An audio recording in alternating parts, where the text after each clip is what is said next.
Bharat Ratna Sri M. Visvesvaraya said, "To give real service, you must add something which cannot be bought or measured by money." Very good morning to the esteemed dignitaries, our wonderful audience comprising of engineering aspirants, their parents, and our versatile faculty. It is a pleasure to warmly welcome you all to Vidyalankar Institute of Technology's Guidance Seminar on Engineering Admissions 2026-27. As it is rightly said, it takes a dream to get started, desire to keep going, and determination to excel. Engineers are people who are highly skilled at solving problems that you did not know you had, using novel and unique methods. So, we appreciate your decision as a first step towards becoming a skilled engineer.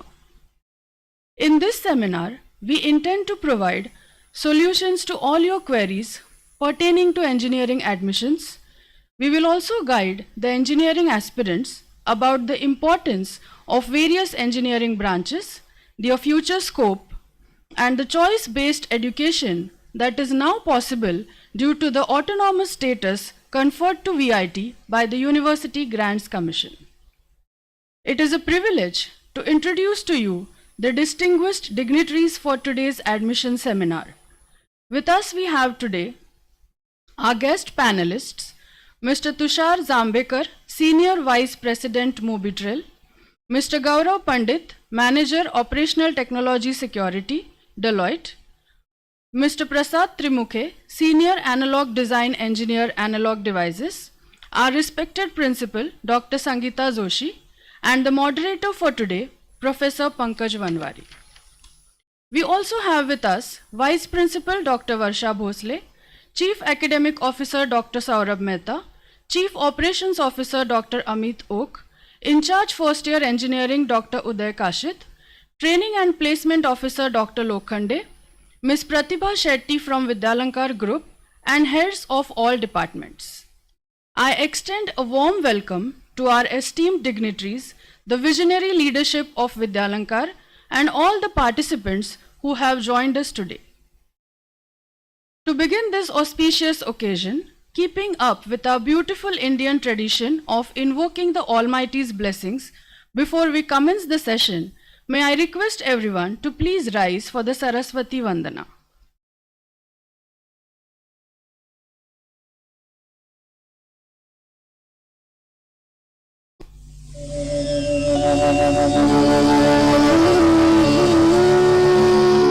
या कुन्देन्दु तुषारहार धवला या शुभ्रवस्त्रावृता या वीणावरदण्डमण्डितकरा या श्वेत पद्मासना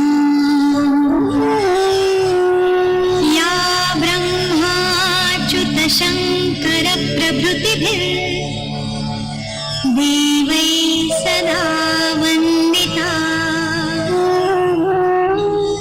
सा मां पातु Saraswati Bhagwati निःशेष जाड्यापहा।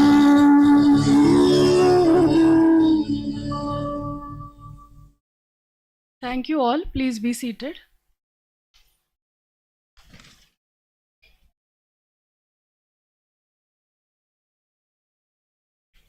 It is my honor to introduce Dr. Sangeeta Joshi, Principal of Vidyalankar Institute of Technology, Mumbai, a distinguished academician with over 35 years of experience.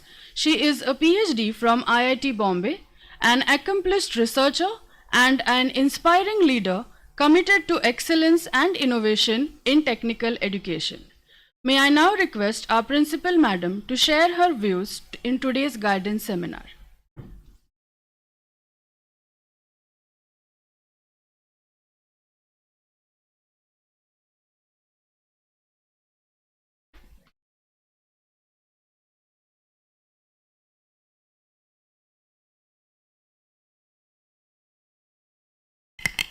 Good morning and a very warm welcome to all engineering aspirants and parents to this guidance seminar on first year engineering admissions 26-27. This is organized by Vidyalankar Institute of Technology, Mumbai. At VIT, we strongly believe that education extends far beyond the engineering knowledge. It is basically a transformative journey that nurtures students into competent professionals by equipping them with the right tool set, essential skill set, and cultivating the right mindset, which is very important. And this prepares young learners to become innovators and leaders of tomorrow. With our strong foundation of academic excellence, which includes the multidisciplinary education, our industry-focused curriculum, and emphasis on holistic growth of learners, we strive to create a scholarly environment, which is also stated in our vision statement, where students think critically, innovate confidently, and adapt to the technological changes which will keep pace with the industries, and hence they can explore their full potential at VIT. Students, I know that choosing the right academic path after junior college is one of the most important significant decisions in your life, which will definitely shape your life further. We at Vidyalankar Institute of Technology are committed to supporting you all in this journey and with the right guidance and opportunities at this point of time. And therefore, today's seminar is designed to help you gain clarity about engineering admissions, understand the scope of our BTech programs, and explore career opportunities in emerging domains and high demand fields. We have invited experts from industry to let you know the details about this. And I hope that this session will answer your questions and provide you valuable direction as you plan your next step in your academic journey. It is also my privilege to acknowledge and welcome our esteemed invited experts who bring with them a wealth of knowledge and industry experience. We are honored to have today with us Mr. Tushar Zambekar, Senior Business Manager at Mobitrail, whose insights on industry trends and technological advancements will certainly help you to understand current scenario in industries. He is having a biomedical engineering as a background, so probably you will get more inputs and insights on this in this specific program. For VIT, it is a matter of immense pleasure and happiness that our VIT alumni are reaching great heights in their chosen careers. We warmly welcome our alumnus Mr. Prasad Trimukhe, Senior Analog Design Engineer at Analog Devices, who is currently working at Bangalore. A very warm welcome to our own alumnus Mr. Gaurav Pandit, who is currently working as a manager at Deloitte. A very warm welcome to Madam Pratibha Shetty, who will guide regarding the entire admission process. I know you are in a dilemma state of mind, what to do, what is the process, maybe you are not aware about the process, so she will give you all entire details. I thank our distinguished speakers for taking the time to join us and guide our aspiring engineers. Their perspectives will certainly inspire and empower participants to make informed decisions. I encourage all the participants to engage actively, listen carefully, and make the most of this opportunity. On behalf of Vidyalankar Institute of Technology, I wish you all a highly informative and enriching sessions ahead. Thank you very much.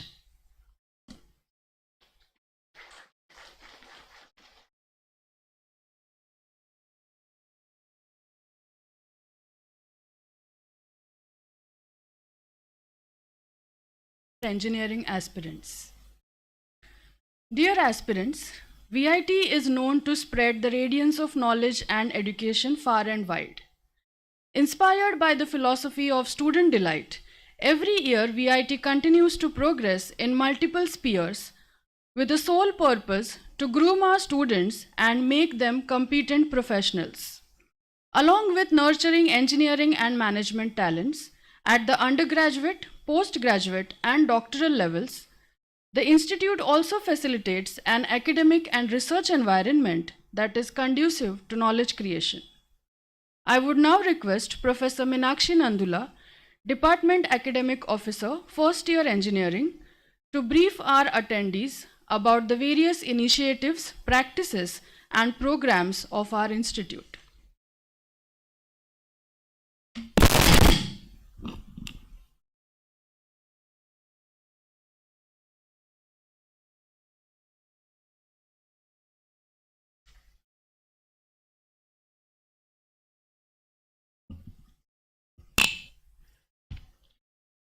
Thank you, Professor Mitali. A very good morning and a warm welcome to the guidance seminar on engineering admissions 26-27, which will unravel the career possibilities of engineering streams after 12th. Eminent author Isaac Asimov says, "Science can fascinate us all, but it is engineering that changes the world." I am happy to see among the attendees of today's seminar the future of our nation, eager to explore the fascinating world of engineering and make the world a better place. So congratulations on reaching the milestone of successfully completing your +2 after 15 years of school life, followed by participating in highly competitive entrance exams like JEE and CET. Let us appreciate and celebrate the hard work and sincere efforts of our young generation. Well done. Now is the start of a new phase. It is a critical juncture, no doubt. To realize this dream, there may be many questions in your mind, such as, where should I pursue engineering from? Which branch of engineering? What will be my job prospects? All your doubts regarding admissions will be resolved in today's career counseling sessions and this admission seminar that Vidyalankar is facilitating for engineering aspirants and parents. Let us go through the various parameters based on which one should consider whenever we are talking about institute selection and then the branch of engineering in that institute. When you wish to travel to a new place, you don't just go with the flow, right? You don't hop on to the first available flight, do you? Once you are clear about your destination, you meticulously plan your journey. You read reviews, you discuss, you decide on which local spots to visit, you interact with experienced tourists in your circle. In short, you make informed decisions.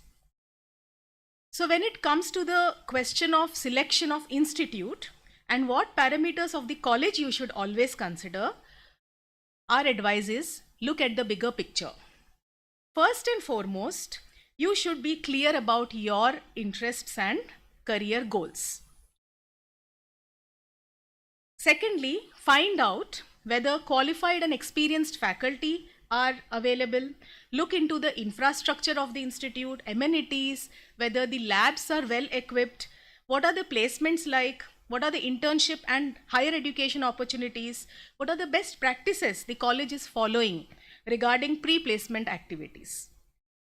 The third aspect when you are selecting a college is about the affiliation and accreditation of the college. Accreditation is a very important tool, as it shows that the college is already certified by a national level agency and it has gone through stringent quality measures. Centrally appointed experts meticulously inspect all processes and reputed quality assurance bodies have certified the college. NAC accredits the entire institute NBA is program specific based on internationally accepted parameters. Affiliation is also important, whether the college is affiliated and recognized by an approved university and AICTE. Say for instance, let us look at the example of Vidyalankar Institute of Technology. Established in the year 1999, VIT is an autonomous institute approved by AICTE. It is accredited with an A+ by NAC. And I feel proud to share that when we got accredited during the year 2019, when NAC was in the revised accreditation framework, our score was India's third best and we were the topmost in Maharashtra. Additionally, you will find that all our eligible undergraduate programs are accredited by the National Board of Accreditation or NBA.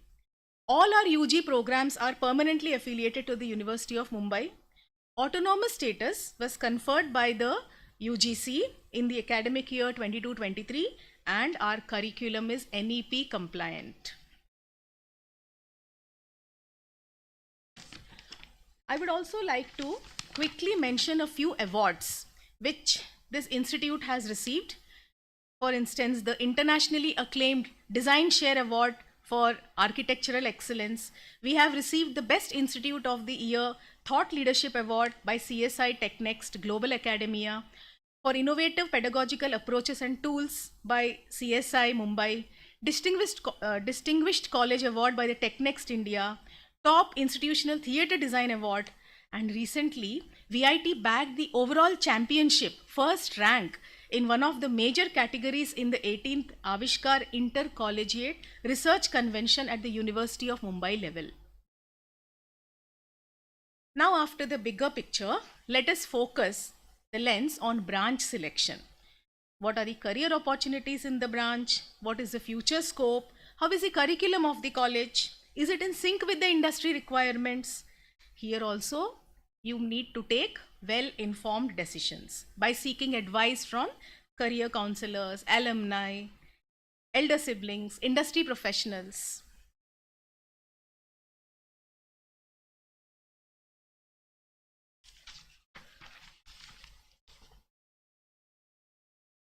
So at VIT, we offer 5 undergraduate BTech programs: Information Technology with an intake of 180, Computer Engineering with an intake of 180, Electronics and Computer Science with an intake of 180, Electronics and Telecommunication Engineering with an intake of 120, and Biomedical Engineering with an intake of 60. VIT also offers post-graduation degree in MMS, MTech and PhD in engineering programs. At VIT, you can get an opportunity to study the latest trending and futuristic courses which Industry 4.0 requires, such as AI, ML, AR, VR, IoT, DevOps.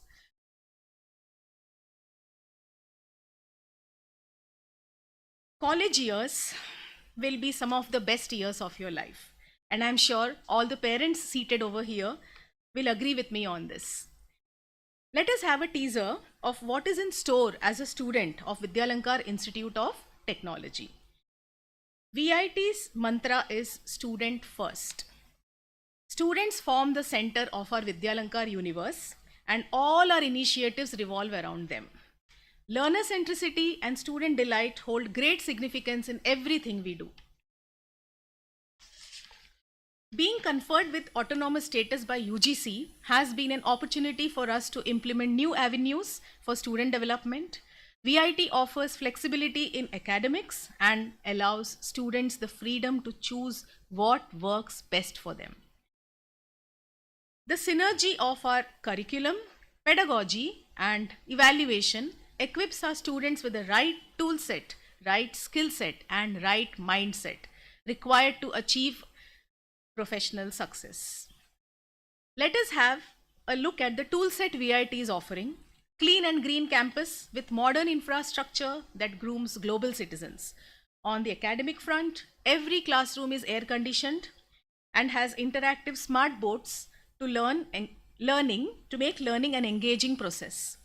Moreover, lecture capture recording facility allows students to revisit and revise lectures for deep learning. Beyond academics, the recreation center and well-maintained playgrounds are alternate places of learning sportsmanship. Labs are said to be an engineer's second home. That is where all the hands-on learning happens, wherein students learn application of concepts which is taught in the classroom in the theory. VIT has well-equipped labs to stimulate the spirit of innovation in young minds. Machine and deep learning lab, artificial intelligence lab, design and prototype lab, AR/VR, IoT lab, to name a few.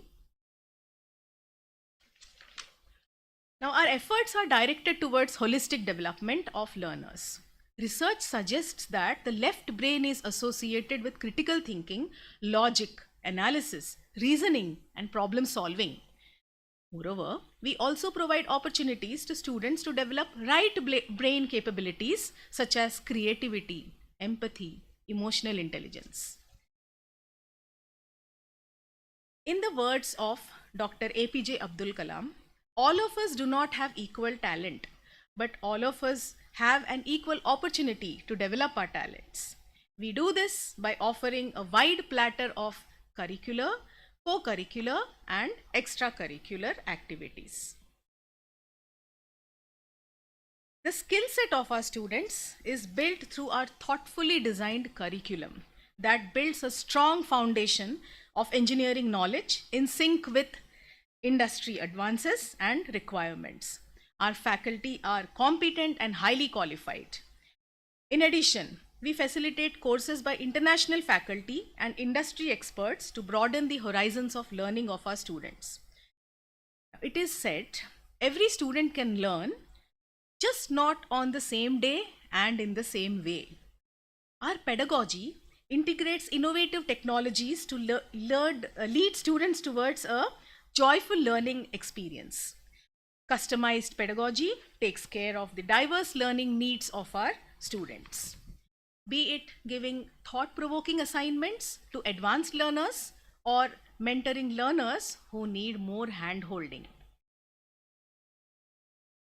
Let us have a quick look at the bouquet of multidisciplinary minor programs that our students will get to choose from in their second year of engineering onwards. These MDM courses are included in your BTech program. For example, you can graduate from VIT as a BTech in Information Technology with multidisciplinary minor in robotics. In addition to their BTech programs, students can also opt for honors or minors degree programs for gaining extra 18 credits as per your interests. You can either pursue honor degree programs or specialization minor degrees from your 6th semester onwards. All our professional specializations are in sync with the latest industry requirements. VIT's unique credit transfer program offers an opportunity to our students to attend curated courses in top institutes like IIT Bombay, IIM Mumbai, CDAC, NISM and L&T Training Academy. Through this educational outreach, students avail these courses completely free of charge and gain certifications. I am happy to share that 100% of VIT students have bagged internship opportunities in prestigious organizations. This reminds me of Rancho, his mantra in Three Idiots, success के पीछे मत भागो, काबिल बनो, काबिल, excellence के पीछे का पीछा करो, success तुम्हारे पीछे आएगी. To sensitize students to societal needs, courses like design thinking and social internships are included in the curriculum in collaboration with NGOs. These internships award not only credits but convey valuable lessons in application of technology for nation building. Here are some glimpses of our students' enriched learning experiences in association with prestigious NGOs. To help students gain exposure to technological advancements across the globe, VIT has organized international edu tours to Germany, Singapore, Malaysia, South Korea, and Japan. In June 2025, a contingent of VIT students, along with faculty mentors, had a memorable technological and cultural immersion experience in Japan. I hope your passports are ready. Mindset. When it comes to focus on developing knowledge, skills, and attitude, VIT makes sure that the right balance is there. Along with the right tool set and appropriate skill set, it is necessary to build an agile mindset in our learners. We do this through continuous comprehensive evaluation, and we ensure that our students progress on their learning path. The skill set acquired develops confidence in their abilities and provokes them to keep learning and keep achieving. On the co-curricular front, there are many professional bodies like Google Developer Students Club, Computer Society of India, IEEE, TEDx, wherein students organize and engage in technical activities. Here are some glimpses of technical co-curricular activities wherein you can see our students actively building drones and robots. And after striving so hard to build your technical capabilities, you need to have fun also, right? So yes, my friends, make sure that you create lifelong memories during your college life wherein you get to flex your wings and explore. Our mantra is again very simple: study hard and party harder at VIT. One way would be to participate in Friday Pathshala and get your fun ka acha dose saal bhar. Showcase your hard-learned classical talents, shake a leg and groove with celebrities like Priyanka Chopra, Ranveer Singh, vibe at concerts with Amit Mishra, Nuclear.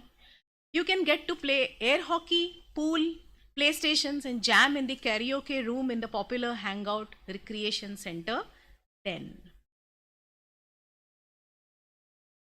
After ensuring that all our students enrich their profiles on the curricular, co-curricular and extracurricular fronts, which help them to evolve and develop as T-shaped engineers, which with focus on breadth and depth of technical learning. Let us see some of the outcomes of an educational experience at Vidyalankar. The transition from being engineering aspirants to evolving into competent professionals is indeed a rewarding one. I'm proud to share that our students have won accolades at the national level by bagging Smart India Hackathon Awards and Tantra Vihar intercollegiate project competitions. Outcomes can also be seen from the lens of placements, higher studies, and entrepreneurship. VIT students are recruited by major organizations like Google, TCS, GE, Capgemini. All those who opt for placements get all the possible training and support to get well placed. I am happy to share that from our 2026 batch, 14 students have already bagged pre-placement offers ranging from 27 lakhs to 4 lakhs per annum.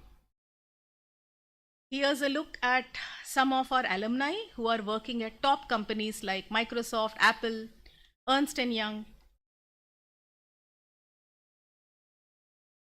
And here's a glimpse of some of our star alumni who are making waves in India and abroad with their achievements and keep the flag of VIT flying high.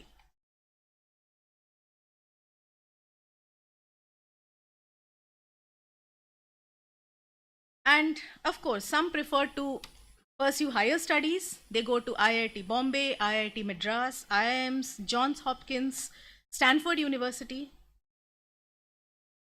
And there are some who wish to set up their own ventures and they get all the support they require. Under Mission Unicorn, currently 25 plus projects are in incubation, backed by a strong team of international venture capitalists, and 7 are functioning as full-fledged startups. So with this overview of VIT, I bid adieu, and I wish you a spectacular engineering journey ahead. I and my colleagues hope to see you soon in our VIT classrooms. Best wishes.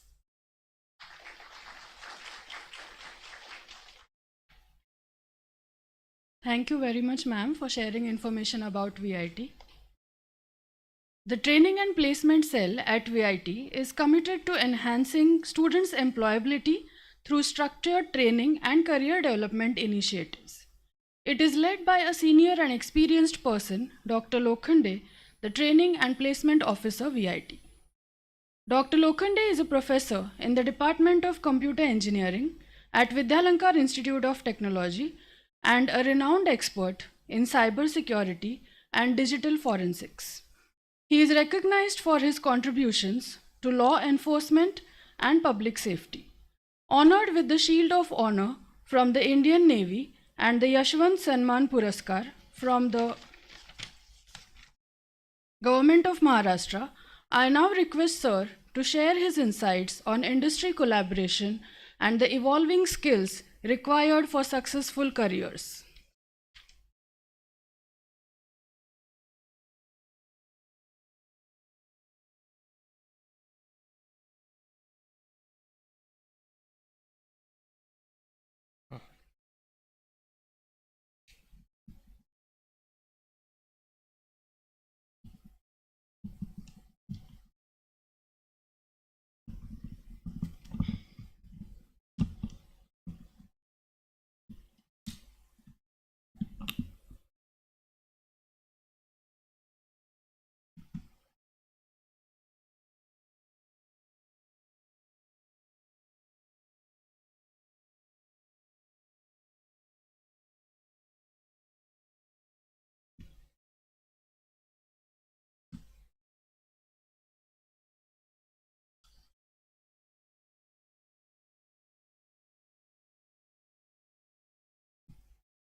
Good morning, parents and students.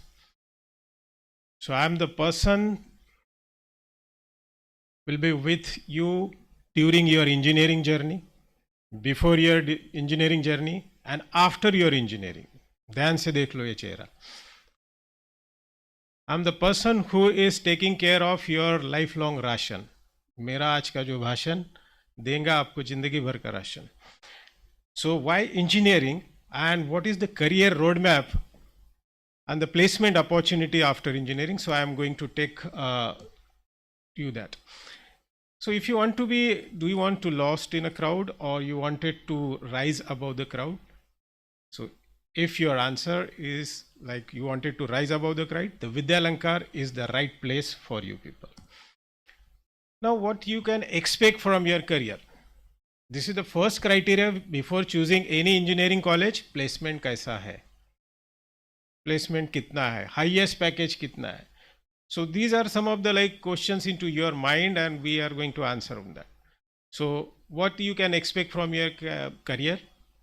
More money, बहुत ज़्यादा payment and package चाहिए, more responsibility, more flexibility, घर बैठ के काम करना है मुझे, the work from home, more variety, more recognition, bigger office, social status. Engineer बन गया, अच्छे company में है.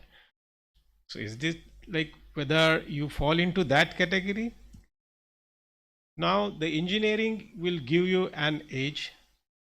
So this is the degree which is keeping you paying back throughout your life. Now there are certain doubts in the mind of the engineering aspirants. So is it worth it? Engineering करूँ या दूसरा कुछ करूँ? Whether like which college is best, what I'm going to learn into that, which type of program, whether electronics branch or a EXCS branch or a IT or a computer, then how do I begin? All these things are your mind. Now this qualification or this education will provide you the better career options, all round personality, the higher package into the industry. Go as per your interest. So already they conducted which branch to select and all these things. So engineers are preferred not only in the IT industry or any specific related industry, they are preferred in the bank, share markets, army, navy, air force and civil services examinations due to their strong logical thinking and the decision making ability. So Indian Army is like providing a red carpet treatment for the engineering graduates. So there are two categories. One is NCC C Cert. If you are NCC C Cert, there is no CDSE examination, direct interview. And second one is engineering degree.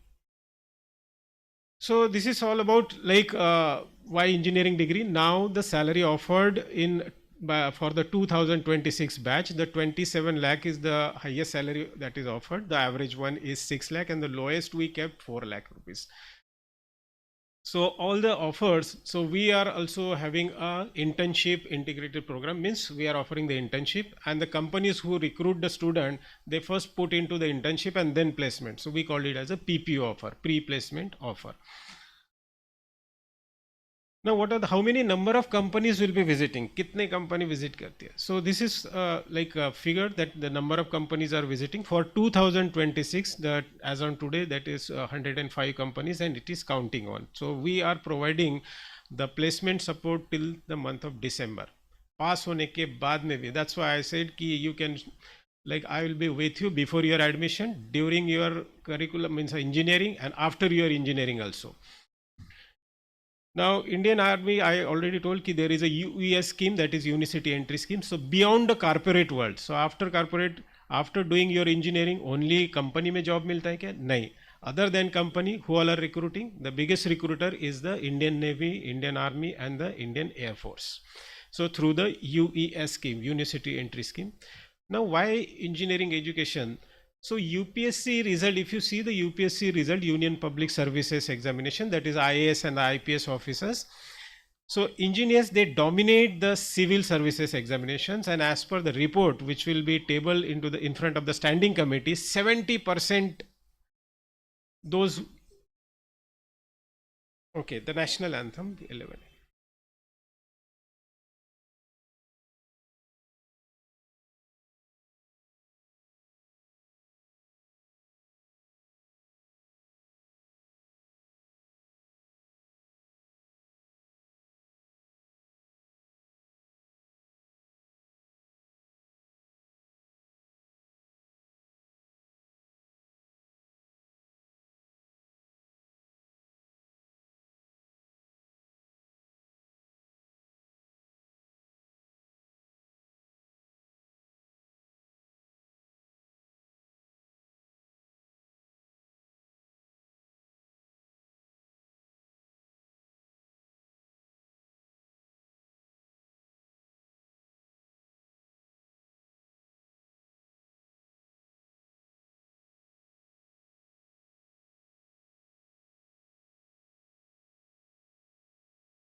So those students who are clearing the UPSC examinations, so more than 70% students are from the engineering background.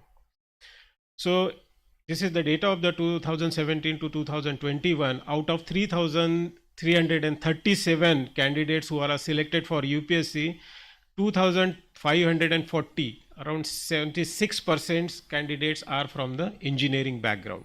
So the engineering qualification gives you an extra edge to clear these type of all examinations.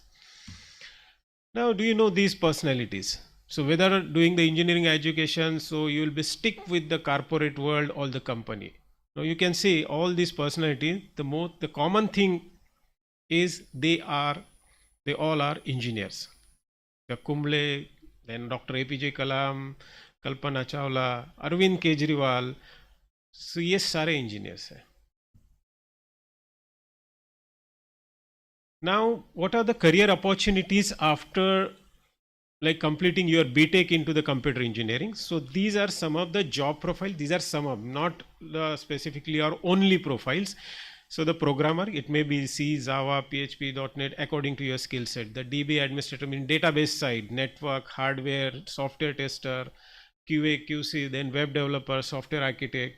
Indian Army is also there, and then another state and central government opportunity. So these are the career opportunity and the job roles after electronics and telecommunication engineering qualification. So telecom engineer, so they are recruited specifically by BSNL, MTNL, Reliance, Idea, Vodafone, Airtel, Tata Docomo. BTS engineer, VLSI engineer, the RF engineer, signal engineers. So these are the some of the job profiles. For electronics and computer science, this is a combination of electronics and the computer science. So both the options are like open for them. So they can work into the electronics industry plus IT industry as well. So the PLC, VLSI, then the other like power transmission and other allied jobs are open for the electronics and computer science engineers. For biomedical engineers, so medical device engineer, rehabilitation engineer, biomedical equipment specialist, quality assurance engineer, bioinformatics engineer, and also the Indian Army is open for all the engineering branches. So generally the placement process, now while you entered into the campus, you might have seen the number of students are gathered over there. So on 19th of July, so the TCS is coming for the campus placements, and we are equipping our student, we are like polishing our student to face the TCS test, and we are conducting the mock examination today full day. आज पूरा दिन उनका examination है. This is for the practice purpose. Similarly, we next day, that is Monday and the Tuesday, we are brushing up their technical skills. So Vidyalankar is not only providing the employment opportunity but preparing them to be employable in front of the companies. These are some of the recruiters. The list is large, but these are the prominent and the big recruiters. They are regularly visiting the Vidyalankar. We are a preferred partner college for the TCS. TCS identified 300 colleges in all over India, and we are among them. So we get the preference in terms of recruitment. Our students are recruited twice in a year as compared to once in a year for other colleges. So this is all about the placement and all these things. So we are here for you and your child before, during and after the placement. Thank you so much.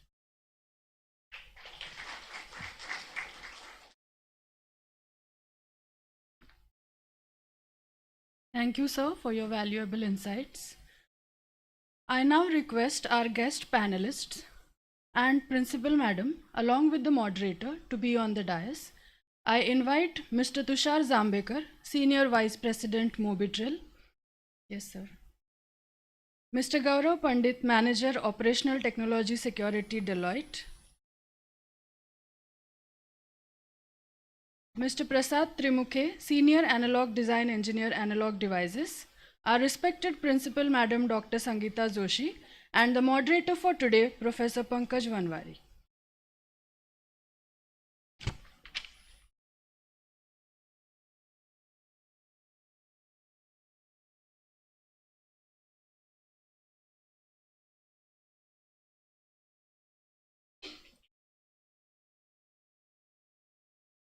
It is indeed an honor to introduce the first expert for today's seminar, Mr. Tushar Zambekar, an accomplished professional with over 2 decades of diverse industry experience. A biomedical engineering graduate from the University of Mumbai and a master's in communication management from Symbiosis International University, Mr. Zambekar began his career with GE Healthcare before building an impressive professional journey with renowned organizations such as 92.7 Big FM, Percept, Radio City 91.1, Saint-Gobain, Siemens, and Mobitril. Currently serving as the Senior Vice President at Mobitril, he leads strategic business initiatives, manages key client relationships, and drives business growth. His unique blend of technical expertise, communication skills, and business leadership makes him an inspiring role model for aspiring engineers. Next, we have with us today Mr. Gaurav Pandit, VIT's alumnus from the Department of Electronics Engineering. He holds a master's degree in electrical engineering with a specialization in control systems and networking. He is an accomplished professional in operational technology, cybersecurity, and industrial control systems and is currently associated with Deloitte. His career includes working on large-scale international automation and infrastructure projects with globally renowned organizations such as Schneider Electric and others. With extensive expertise in industrial automation, freshwater and wastewater treatment, and OT cybersecurity, he brings a wealth of industry knowledge and practical experience. It is my pleasure to introduce our next expert, Mr. Prasad Trimukhe, again VIT's alumnus from the Department of Electronics and Telecommunication Engineering, MTech from IIT Bombay, and currently working as an accomplished analog design engineer specializing in advanced CMOS technology. With expertise in designing power-efficient, high-speed analog circuits, our speaker has contributed to the development of critical semiconductor building blocks, including circuits, power supply monitors, and level shifters. His professional experience is complemented by significant contributions to FPGA design with a granted patent, multiple research publications, and the distinction of training over 2,000 learners through a Ministry of Education initiative. Please join me in extending a very warm welcome to Mr. Tushar Zambekar, Mr. Gaurav Pandit, and Mr. Prasad Trimukhe.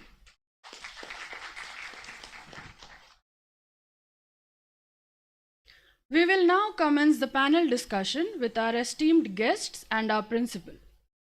The moderator for this panel discussion is Professor Pankaj Vanwari, Associate Professor at Vidyalankar Institute of Technology.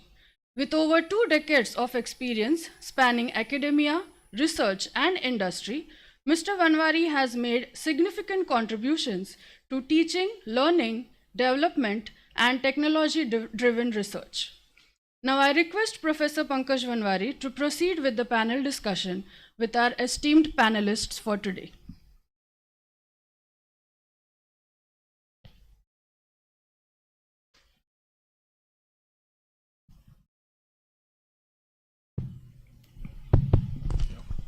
Thank you, ma'am. Yeah. So, very warm welcome to all the students as well as their parents, or should I say, confused students and anxious parents. We hope that after this discussion, instead of being a confused student, you become a confident learner, and the anxiety of the parents are molded into the proudness of having their student scored what they will, what they will allow them to select the choice of engineering and become a career-oriented engineer who would definitely serve the society and the industry. So let this be a proud moment to all the parents too. So we are quite hopeful that this discussion gives you that insight. So starting with Mr. Gaurav, who happens to be from Deloitte. So can you, with all this buzzwords of AI automation, digital transformation, when it comes to selecting of a particular branch, what do you think that a student should keep in their mind when they make a choice of a branch? Sure. So first of all, I would like to thank Vidyalankar Institute of Technology for bringing me here, Principal Madam and my beloved Professor. Thank you. And to start with, to speak about AI, right?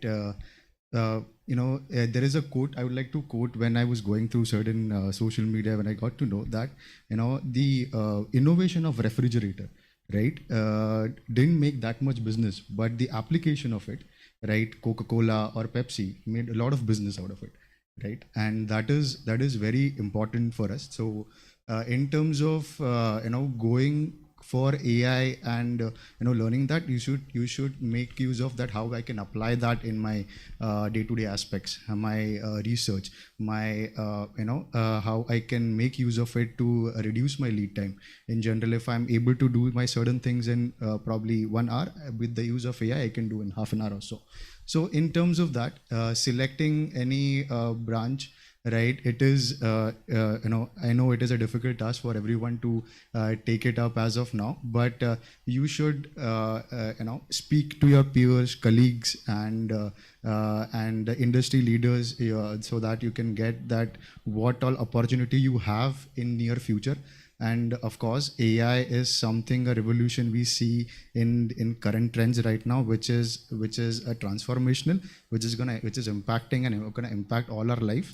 But instead of thinking in a way that AI replaces us, we should be learning to work with AI and choose and make right decisions to in terms of choosing any stream. Thank you, Mr. Gaurav. Principal ma'am, earlier,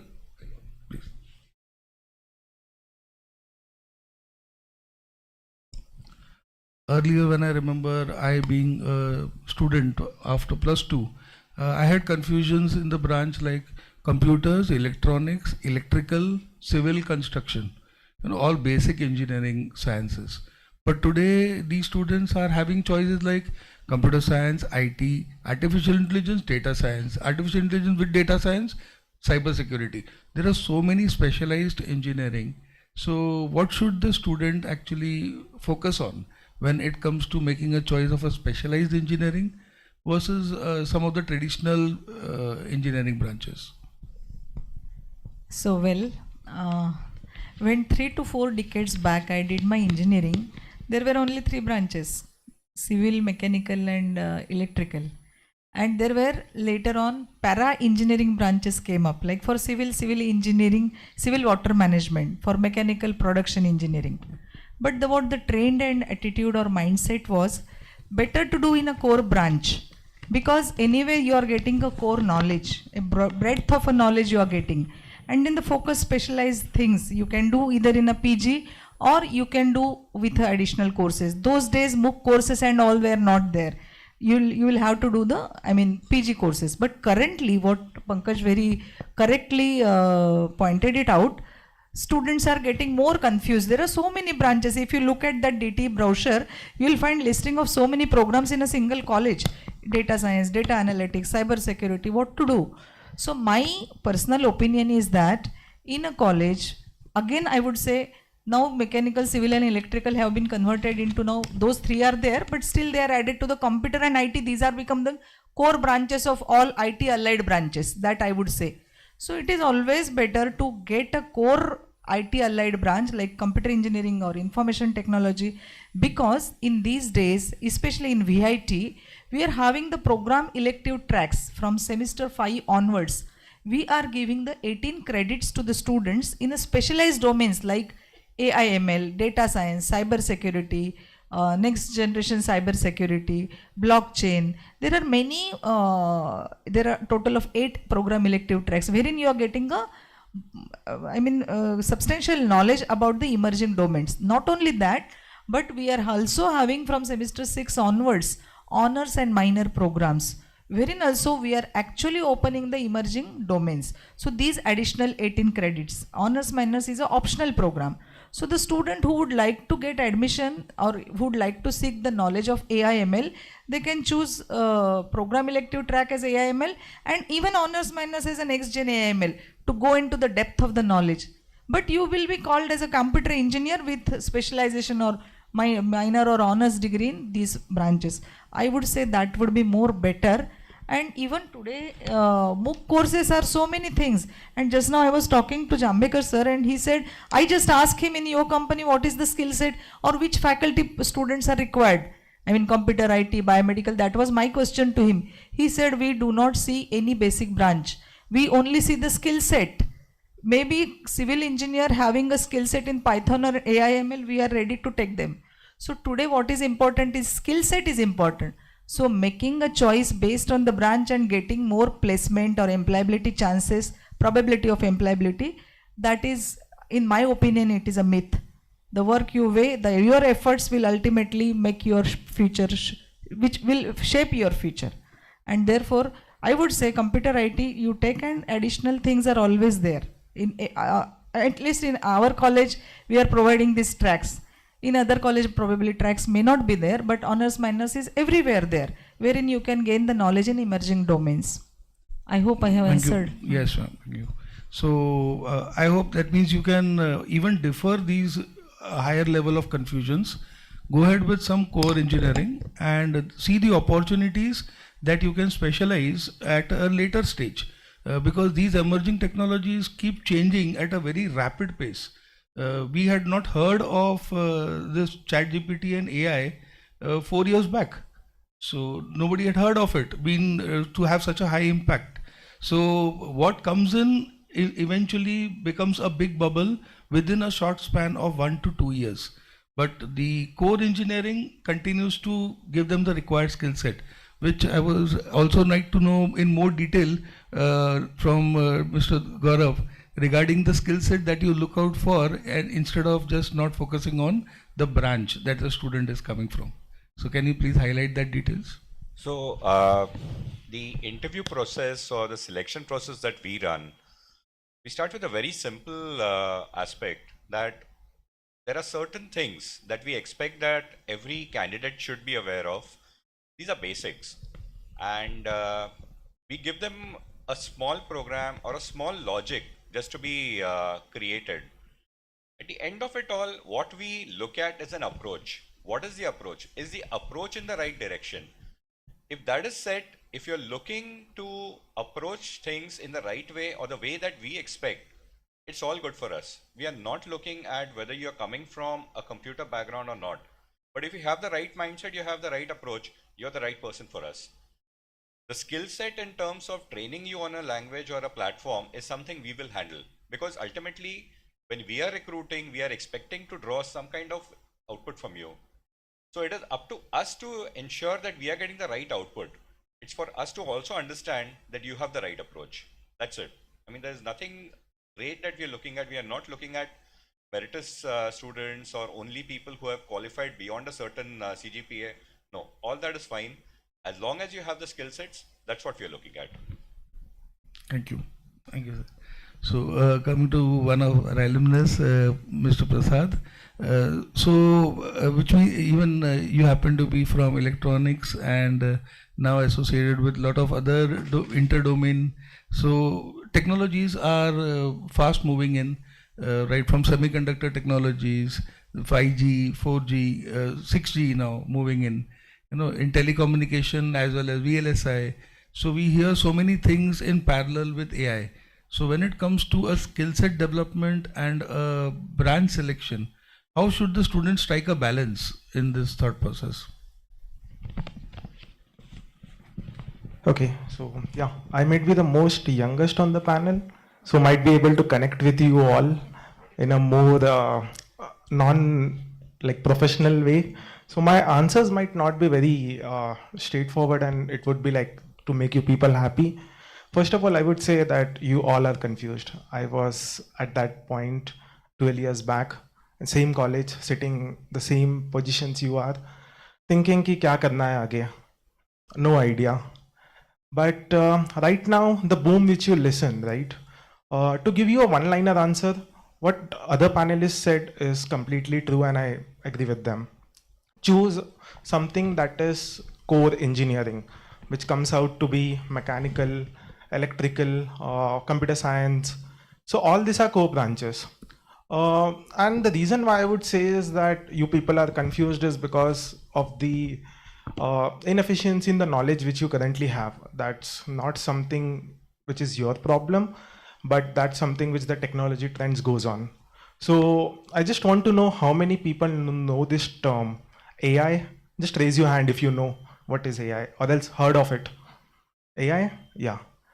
Data science, IT, computer science. Okay, VLSI. Okay. Professor also said that we also have MOOC. Anyone knows what MOOC is? Yeah, so that's the reason I say it's currently the amount of knowledge we possess is limited. That's the reason choosing what you want to pursue is very difficult. So as of now, the best answer is go with the core engineering. And engineering is not something that's going to teach you engineering. It's something that's going to test your logical reasoning, how you handle stress. When I did my engineering, I think I had 52 courses. Each courses have multiple assignments, 2 exams, 1 university exams. So it's not something that you will learn in the first semester you are going to carry in your 8th semester. You might just remember that what you learned, but the thing, how you handled that course, the level of stress which you handled is very important. And that's what industry is also looking for. So that is kind of my answer to it. But when coming to the field, I come from a VLSI background. So VLSI is kind of core electronics thing. So to answer that, everyone knows what is AI is. But till date, AI is money burning business. Everyone is just putting money, no one is getting profit out of it, but everyone knows. Why no one knows VLSI as a field? Why no one knows electronic engineering? Hardly few people pursue. So that's what something I wanted to share. Just a data. Anyone could answer, which is the biggest company in India? Biggest by market valuation? Reliance Industries? Correct? Reliance Industries is the biggest. Any single VLSI organization you take, that would be bigger than Reliance Industries. So the knowledge which we possess is limited. The organization which I work has a market value capitalization higher than Reliance Industries. NVIDIA, you all know, right? So NVIDIA's market capitalization is greater than India's GDP. And still, when it comes, we always think about AI, machine learning and all, because it's the buzzword. So while choosing, make a proper decision. Right now, you have many things online where you can go and see what's going to be taught. When I was back in 2018, there were very few things I could go, 2014, sorry. Very few things that I could go and see online. Now there are so many YouTubers, so many courses you could see and make your decisions. And just a point I would like to bring, I see there are many parents also. And when I was a part of it, my parents didn't know English language. So parents are the major stakeholders in any organization, students and parents. So if any parents have any questions, they could communicate with us. At least I know 3 languages, English, Hindi and Marathi. If you have any questions, you could choose on that. Don't keep language as a barrier. Definitely, we'll have question answering sessions. But we hope that many of the questions might get answered during the discussions. But if left any after that, we would be welcome for it. So, Principal Ma'am, so as our alumnus also surprisingly talked about the stress that he had handled in 2014 with so many subjects. Okay, and the new education policy also has so many demands and its own rigidity of the framework. But simultaneously, the technology growth demands flexibility. So this offering a flexibility and imparting the knowledge, okay, and making them skilled without allowing a stress to be brought in. So how does your institute tries to strike a balance there in the curriculum and its implementation? Well, you rightly said, Pankaj, because these days students are finding stress in every now and then. He's talking about 2014, but today also in education field, doing study itself, they are finding it stressful. But what Vidyalankar practice we are doing here, in the curriculum design, we have very thoughtfully designed the curriculum. And what Pankaj sir was talking about, the NEP, they are calling it as a verticals and sub-verticals. Basic science courses, core courses, program elective courses, multidisciplinary courses, liberal learning courses. So many categories they have introduced. And we have really taken a very balanced distribution for knowledge based courses, skill based courses, and attitude related courses. Meaning that there are some liberal learning courses wherein we are introducing then the model of joy courses.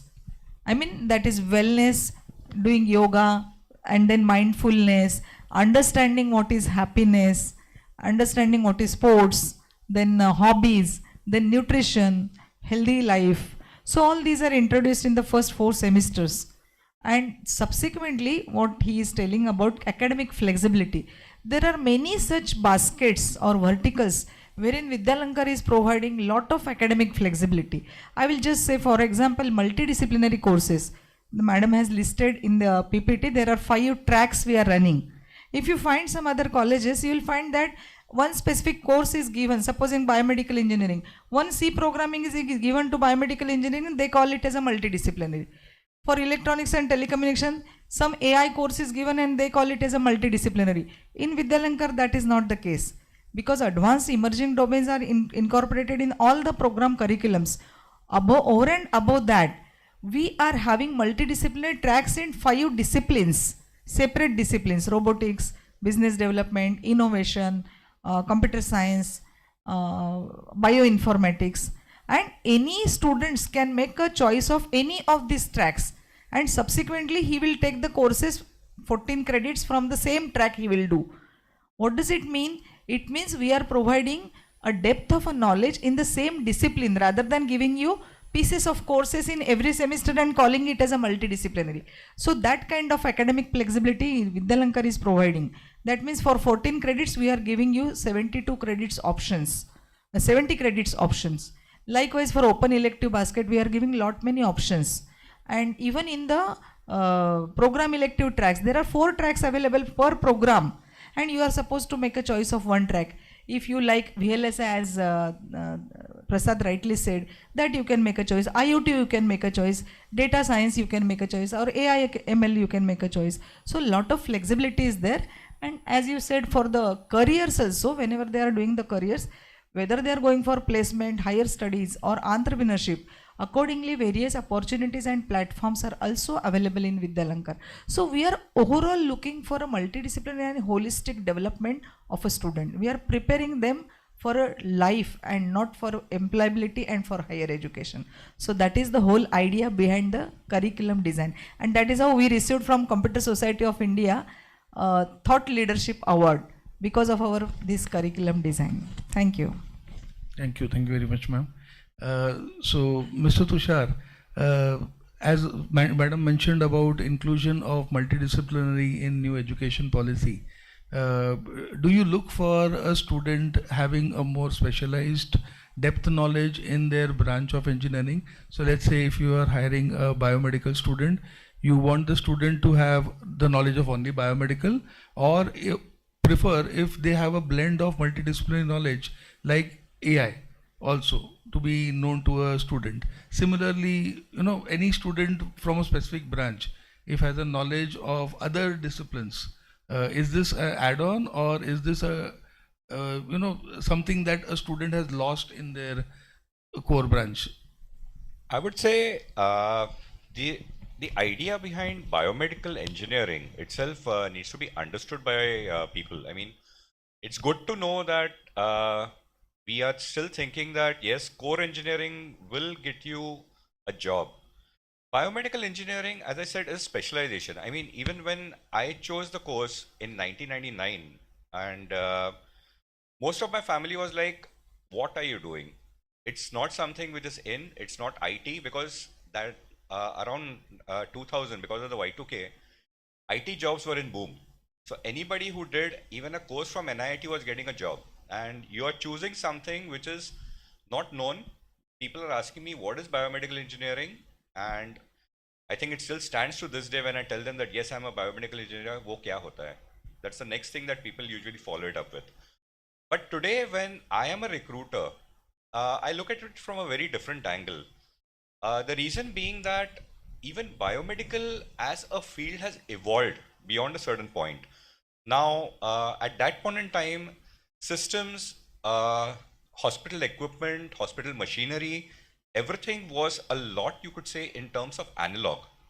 That data used to be coming through in terms of an analog data point.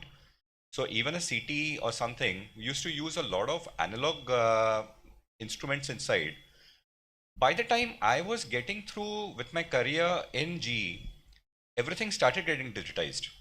So by the time I moved out of GE, all our machinery was actually connected over internet, and it was not even required at times for engineers to go to a site to see what has gone wrong, because all the machines were connected. So what we like to call today as Internet of Things, IoT, we started back in 2005, and it was really interesting. At the same time, everything today, once it comes into the digital domain, is driven by software.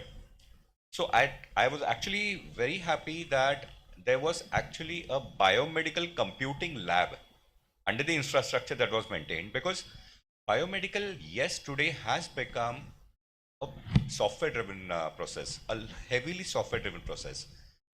So when it comes to AI, yes, AI is also applied today in medical electronics, in biomedical engineering. So to what degree, to what extent it can be used is a question, because ultimately you don't want to send patient data outside. Nobody wants to send their personal data outside. So within the realm of keeping personal data safe, how well AI can be implemented is a challenge, but yes, that is what is being done. Having said that, when we are looking at people who are working on projects, so we have done projects for, say, the Digestive Health Institute of India. And at that point in time, we looked for people within our organization who were not maybe biomedical engineers, but had done something. Maybe they had a degree in microbiology before they came into engineering. Now, why did we go with these kind of skill sets is because these people understood the medical terminology better when we were talking to the customer. So when we are talking, if Dr. Lakdawala is saying something, it's not a question mark here, I didn't understand the term.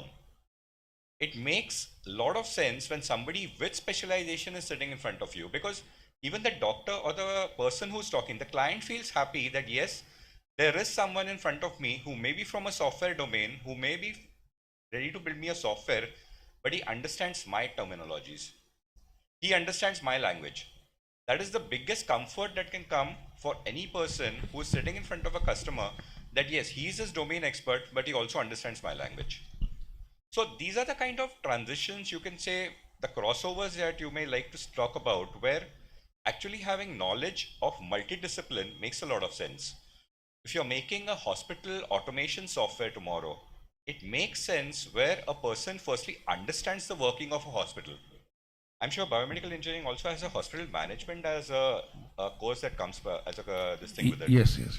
So when it comes down, it makes sense for one to understand that yes, in a hospital management course, what you understand is the setup. Where is the reception for this particular department? Where is the prep room? Where is the OT? Where will be the recovery room? So if once you're getting that complete angle, you also understand how the software is going to move. If today you're going to a pathology lab, maybe an Agilus or something, you know that first they will do a registration, they'll get the labels, the label bottles will go in. Before you take your sample, so many things happen, and all these are IT driven. So when you're looking at even a course, it makes sense for someone to have background in that particular field who's developing it further. Thank you, sir. So dear students and parents, what I could understand from these discussions is defer your confusion and break it into step by step, because the basic engineering policy is when you find a problem to be very big, break it into chunks. So even as a computer student, if you are confused, should it be AI, data science, cyber security, cloud computing, fine. I would first go into basic computer science and then make a choice. If it's about a student, I'm quite fascinated to work on biomedical devices.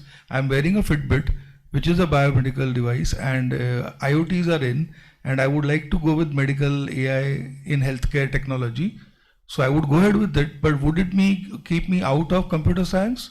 No, I would later have a possible choice in choosing as per NEP a multidisciplinary minor in computer science, or taking a minor in bioinformatics or artificial intelligence domain, honor. So an honor in artificial intelligence along with a multidisciplinary in computer science could give me a blend of having a knowledge of both medical as well as that of computer science. Similarly, a telecommunication student wanting to work in a telecom sector, quite fascinated with the volume of data that the CDRs are maintaining, that Reliance is maintaining, wants to get into data analytics, can choose one of the specialization of data analytics at the later stage in semester 5 as a track or later in semester 6 as a honor. So when a problem is big or the confusion is big, break it down, go step by step. First go with your choice number 1 that fascinates you the most, and then further try to have a blend of multiple knowledge. Okay, because eventually what anybody is looking for is the right skill set that you should possess in order to understand and apply a problem solution to an engineering problem. So now looking at what our industry experts would like to share about the future, like anxiety related to the future, like Gaurav, generative AI, open AI, doing all the automation and coding by itself. The one basic question, does the computer engineer has any future, or will AI do everything and there is no need of any engineer further to do stuff like coding or debugging or designing or automation? How would you like to address this query? Yeah, so sure. So starting with just to give you an example. So when our beloved professor sitting here, they did their engineering, right? I mean, to get an information, they need to go to that particular computer or library and get that information away. But when I did my engineering, I was cyber myself. I was having a phone on my pocket. I can go and Google myself. It was readily available for me. But for the opportunity, what current student has is they has this intelligent device mechanism, which as an AI in your mobile itself, which can give direct insights about your questions and prompts, right? Which is very much fruitful for you and it will be helpful for you more than searching on a Google, and Google will refer to from its search engine to any articles and give you answers. Their answers will be readily available in terms of generative AI to you. So that is one advantage. And when I go to your question, sir, the second part is, I think AI, we think of AI as replacing future jobs, and probably the job market is going to change because AI is there in the picture. I feel like AI is going to create a lot of more opportunities to our engineers. Right. For example, let's say you take a self-driven electric vehicle, right? Probably it has AI integrated with it, right? Our computer engineers, computer science engineers are going to build that AI models, build that infrastructure, build that LLMs into it. Right, so they're going to be surge into that technology where they'll be working for such domains where AI will be needed. Again, electronics students would be, again, there will be a lot of surge into the chip manufacturing, semiconductors, where when AI is actually there should be chips to consume that data into it. So that electronic students gonna work in that particular domain. Again, electronics and telecommunication. Again, while that self-driven car is there on the road, it tries to communicate to the cloud technology. So they're gonna make sure that there is zero latency within the car itself and the cloud, and the data is received in the real time. Right, and also let's say for biomedical engineer, IoT sensors, device, Fitbits are there is going to be in sync with that AI-driven car, which will give you the real-time data about your health as well. So I don't believe that is something going to transform and take our jobs away, but I think it's going to create an immense opportunity. Like for example, when the .com bubble came into the picture, right? We thought that most of the jobs being rolled out to the IT as well. So that was some revolution into it, where no matter what engineering you do, the companies which were recruited into was IT itself. But in turn, it created opportunities like cybersecurity and different domains as well, DevOps, SecOps, right? And if people try to blend into it, And this is a revolution again, right? When AI comes into the picture, you are that is not something going to replace you, but you are going to use it into your daily life, and it's gonna you're gonna work for it, right? You're gonna consume it, you're gonna use in a daily life, and it was going to create an immense opportunity for you to when you go into the job market. Thank you so much. So I think this particular problem is faced by every batch. For all it was .com, and I remember I passing out in '97. That time everybody talked about Y2K, and there was a talk going on that all computers will shut down as soon as '99 would come, and no computer engineers will be needed after that in 2000, because all computers are supposed to be getting shut down. So I think this is every time a new technology comes, it comes with its own myth. And gradually people know how to use it rather than go against it. So, Mr. Prasad, so apart from developing the required technical knowledge and skill set, how about overall personality, the leadership skills, the interpersonal skills that is important, and what suggestions would you like to give to our aspirants in building them right from the first year? Yeah. So coming to your personal skills, that's very important because you're at a stage of your life where you're moving from teenage to adults. You're still shaping your future. So this 4 years is going to be very important to define who you are as a person. Technical skills is something that will help you to do your job from 9 to 5, but later on in your life, who you are, that's very important. So studies is important, but as professor said, the college gives you the opportunity to also do extracurricular activities. So that's very, very important, I would say. Like give your weightage as 70% to your studies, 30% to your social activities. The reason behind this, as I said, like 4 years would be stressful, not to perspective is not to like darana nahi hai tum log ko, but just to make you people aware. When I was there in my engineering, there were few options for the social activities. Now they have pool area, caroms, such a big ground. So you all could use these opportunities. That's very, very important. Don't just be dived into studies. You need to have your own life. That is one thing. Apart from that, from the first year is very generic. No matter what you take, computer, biomedical, electronics, it's going to be same. So that's the point. You could decide what you want to do further. Like for example, you have chosen computer science, but somehow you are interested in electronics. So as professor said, your major would be a computer science, but still it's such a beautiful way the course is designed. It was not when I was there back then. So your major is computer science, but still you can have your minors into electronics. And still then if you have electronics skills, you can go and have your career opportunity into electronics. So that's always there. So yeah. Prasad said that time that curriculum design was not so nicely done.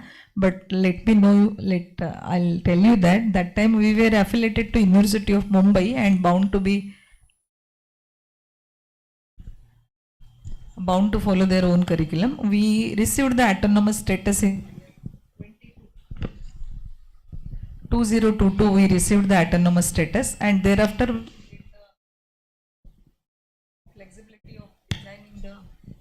flexibility of designing the courses, adding whatever we wish to add. So all those things we added right from 22 onwards. Thank you.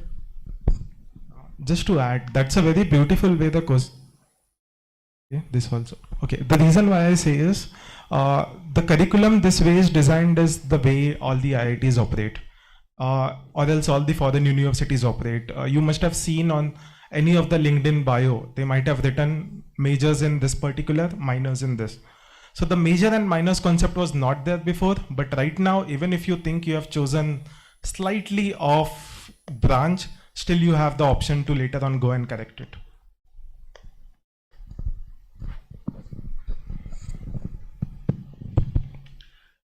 So, Mr. Tushar, how would you like to, I would say, summarize this idea for them that having a skill set in one, having multidisciplinary approach, having the required interpersonal skills, soft skills, all these things combined together, eventually when they make as an engineer, does that eventually fits in as one of the engineers for your product that you're developing, or you need basically skills from various different branch of engineering when it comes to actually handling a single product in an industry? To answer that thing, I would say engineering, when you're looking at a team, you're compiling a team for a particular project, the engineering aspect is the lowest one. It is the multidisciplinary and the communication aspect between the team that is most important. Simple enough, if you're not someone who can communicate, you will not be able to even escalate an internal problem while doing something in terms of an approach or development. If you are facing a problem, if you're not able to put it across to the right people, it will not get addressed. Let me give you a simple example. I joined GE as a hot-headed 22-year-old. We used to be representatives of GE going out in the field, working on equipment. No doctor is going to be in his right state of mind when his 5 crore machine is down and I'm sitting in front of him. He's going to be as irate as anything. And here I am, a 22-year-old hothead. He will tell me something, I will reply something else. That used to be the way we operated for the first 3 months before somebody sat down and told us that along with your talent in engineering, it is essential to understand how to communicate. Within the team, you tell me what is the problem. With the doctor, you tell him how soon it is going to be resolved. Let people hear what they want to hear. And to me, you tell me what is the problem, how I can help you. This is essential. So even when you're looking at a team, the engineering aspect is one part. The interpersonal and communication is the more important part. So when you're talking multidisciplinary, it is not just the curriculum. It is also things that you will absorb around and learn from people around you. That makes a bigger point. That's how I would like to put down. Thank you, sir. So I hope the confusion of the students must have reduced. Just to give the last final touch to the anxiety that the parents, if still are holding, Principal ma'am, if you could give some last message to the students. So after hearing to all the speakers, probably many of your doubts must have got cleared. And I would say that choosing a right institute and right course is extremely important, but one should not forget the interest of a student. I understand the anxiety of the parents and students, but I would say to the parents that please allow child to do the domain of graduation in the domain of his or her interest. That is extremely important. If you work in your own chosen career, then you would love to do studies, you would love to do many allied things in that domain. Otherwise, mummy daddy ने बोला है इसलिए ये किया है, ये उसको 4 साल भोगना पड़ेगा and ultimately outcome would be something different which was not expected. The second thing is that I would say that getting admission in a college is not very important. There are many institutes, engineering institutes in Mumbai. You will certainly get admission. Getting admission in a right institute of your choice and right course of your choice is important. Apart from that, I would say actually whenever you are doing the engineering, you should see that whatever your strength is there, your potential is there, whether it is fully explored or not, whether such platforms and opportunities are there in the institute or not. As Professor Lokhande said that we are preparing you for the placements. I would say one more thing apart from that. Rather than we are preparing you for placement, higher education or entrepreneurship, I would say any engineering institute should prepare students for their life, because you should be a good citizen of India. So that is how the culture has, or ambience has to be there on the campus. In my institute, we play national anthem at 11 a.m. We play national song at 5 p.m. So that sensitizes students towards the national responsibilities. Apart from that, we also believe that learner should connect to the society. So social service internships are introduced. So your holistic development is more important. So the final message to all of you is that you please stay curious, work hard, stay calm, curious and confident, work hard. Ultimately, which college is chosen, what branch is chosen will not make much difference, but how hard you are working and how your efforts are shaping your life is most important. So please be sincere, work hard, be alert. I mean, as sir also said, communication skills and all that is extremely important. You have to develop yourself in that fashion. So we also are having many courses regarding presentation skills, effective communication and all that. But we would like to see our students ultimately turning or transiting or transforming into the competent professionals and researchers. This competent word in the holistic manner, not only in acquiring the engineering knowledge. So that working hard is my last message. You will have to work hard and you are responsible for shaping your life and future. Thank you. Thank you so much, ma'am.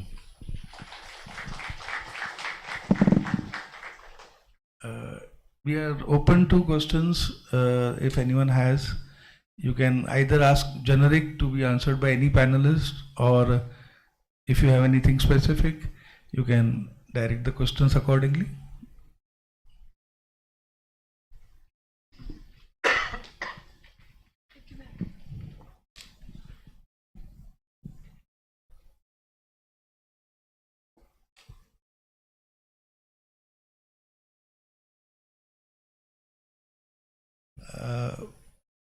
If there are any questions related to the admission process, please wait for a session, the next one, which would possibly answer many of your queries regarding the process of admission, the procedure. Yeah, any domain related queries? Okay.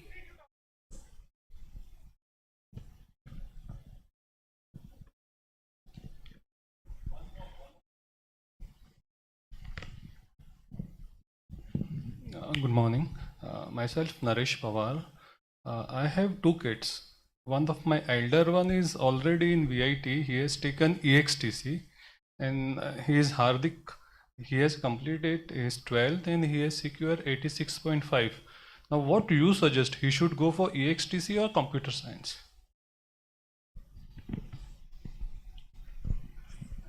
Yes, Prasad. As I have already told you, the child's interest is first and foremost thing we should think of. If child is interested, and we should make him aware about the probable opportunities in both of the programs. What EXTC means and what electronics and computer science means. Earlier it was a core electronics branch. Now we have converted that from electronics to electronics and computer science, looking into the opportunities that are available in the computer science, and these students are getting deprived of those opportunities. So that hybrid branch is being made. So there are pros and cons in both the branches. If he is very keen on VLSI, so electronics and telecommunication is there. Even in the electronics also, that track is there.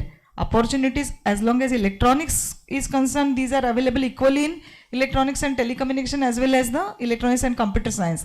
The only thing is that if he is keen on communication engineering, I mean going into the 5G, Reliance Industries and communication technologies, if he is keen, then better to go for electronics telecommunication. But if he would like to put equal, म्हणजे आपण दोन्ही डगऱ्यांवर हात ठेवायचं म्हणतो, तसं जर त्याचं असेल की मला कम्प्युटरचं पण आलं पाहिजे, हे पण आलं, तर electronics and computer science. So ढोबळ logic is very simple, but look at his interest, and of course merit also matters. That time you can give the choice accordingly. The Pratibha madam will let you know how to give choices and all that, because many times students also fail to write the right choices, proper choices. So for that her session is also there. तो madam आता म्हणतोय त्याला AIML करायचं आहे, तर म्हटलं पहिला ह्या सेशनला आपण जाऊ आणि बघू. सर AIML तुम्ही इलेक्ट्रॉनिक्स अँड कम्प्युटर सायन्स घेतलं तरी पण चालेल, म्हणजे त्याच्यात AIMLचा आपल्याला प्रोग्राम इलेक्टिव्ह ट्रॅक पण आहे 18 क्रेडिटचा. टोटल डिग्री जी असते ते 160च्या आसपास असते, 160 क्रेडिट्स. क्रेडिट ही एक मेजर आहे, युनिट आहे, ते 1 क्रेडिट असं आपण म्हणतो. म्हणजे 1 क्रेडिट म्हणजे 2 hours of lab and 1 hour of theory. म्हणजे 2 creditचा कोर्स असतो तेव्हा 2 hours त्याला सब्जेक्टचं 1 weekमध्ये थेअरी लेक्चर्स असतात आणि 2 creditची लॅब म्हणल्यावर त्याला 4 hours असतात. तर असं ते गणित आहे. तर टोटल आपला प्रोग्राम असतो तो 160-162 क्रेडिटचा असतो. तर electronics computer science if he has chosen तर मग त्याला आपल्याला 18 क्रेडिटचं AML घेता येईल आणि त्याच्यामध्ये नेक्स्ट जनरेशन AML असा डेप्थमध्ये पण जाता येतं. तो ऑनर्स मायनर घेता येईल त्याला. म्हणजे 18 आणि 18 एवढे 36 क्रेडिट्स तो करू शकतो. 160 पैकी 36 AIचं नॉलेज भरपूर झालं. आणि शेवटी जसं तुषार सर म्हणाले अल्टिमेटली त्याला स्किल सेट डेव्हलप करता येतो. मूक कोर्सेस आहेत. आणि आमच्याकडे एक मी सांगायचं राहिलं क्रेडिट ट्रान्सफर एक unique that is our programme of VIT wherein आता तुमचं सगळ्यांचं स्वप्न आहे आधी IITला मिळावं आहे का नाही. IIT नाही मिळालं म्हणून स्टेट कॉलेजला तुम्ही अप्लाय करता आणि घेता ॲडमिशन. तुमचं ते स्वप्न पार्टली आम्ही पूर्ण करतो आहोत. आम्ही 2nd year नंतर मुलांना वेगवेगळ्या नॅशनली रेप्युटेड इन्स्टिट्यूट्समध्ये एक 4 क्रेडिटचा कोर्स करायला पाठवतो. तर these institutes are IIT Bombay, IIM Mumbai, school of management IIT Bombay, CDAC Mumbai, national institute of security management NISM Rasayani आणि असे म्हणजे नॅशनली रेप्युटेड इन्स्टिट्यूट्स आम्ही LNT स्किल अकॅडमी तिथे मुलं त्यांच्या चॉईसचे कोर्सेस करतात. तर हा AML कोर्स त्याच्यात पण आहे. म्हणजे हा अजून 4 क्रेडिट ॲड म्हणजे 40 क्रेडिट त्याला करता येतात टोटली. तर त्याच्याप्रमाणे तुम्ही विचार करू शकता. ठीक आहे मॅडम, थँक्यू. ओके. मराठीत हवं असेल मराठीत विचारा, हिंदीत विचारा. बॅरियर लँग्वेज हा बॅरियर नाही. पॅरेंट्सला मोकळेपणाने बोलायचं ते बोलून घ्या.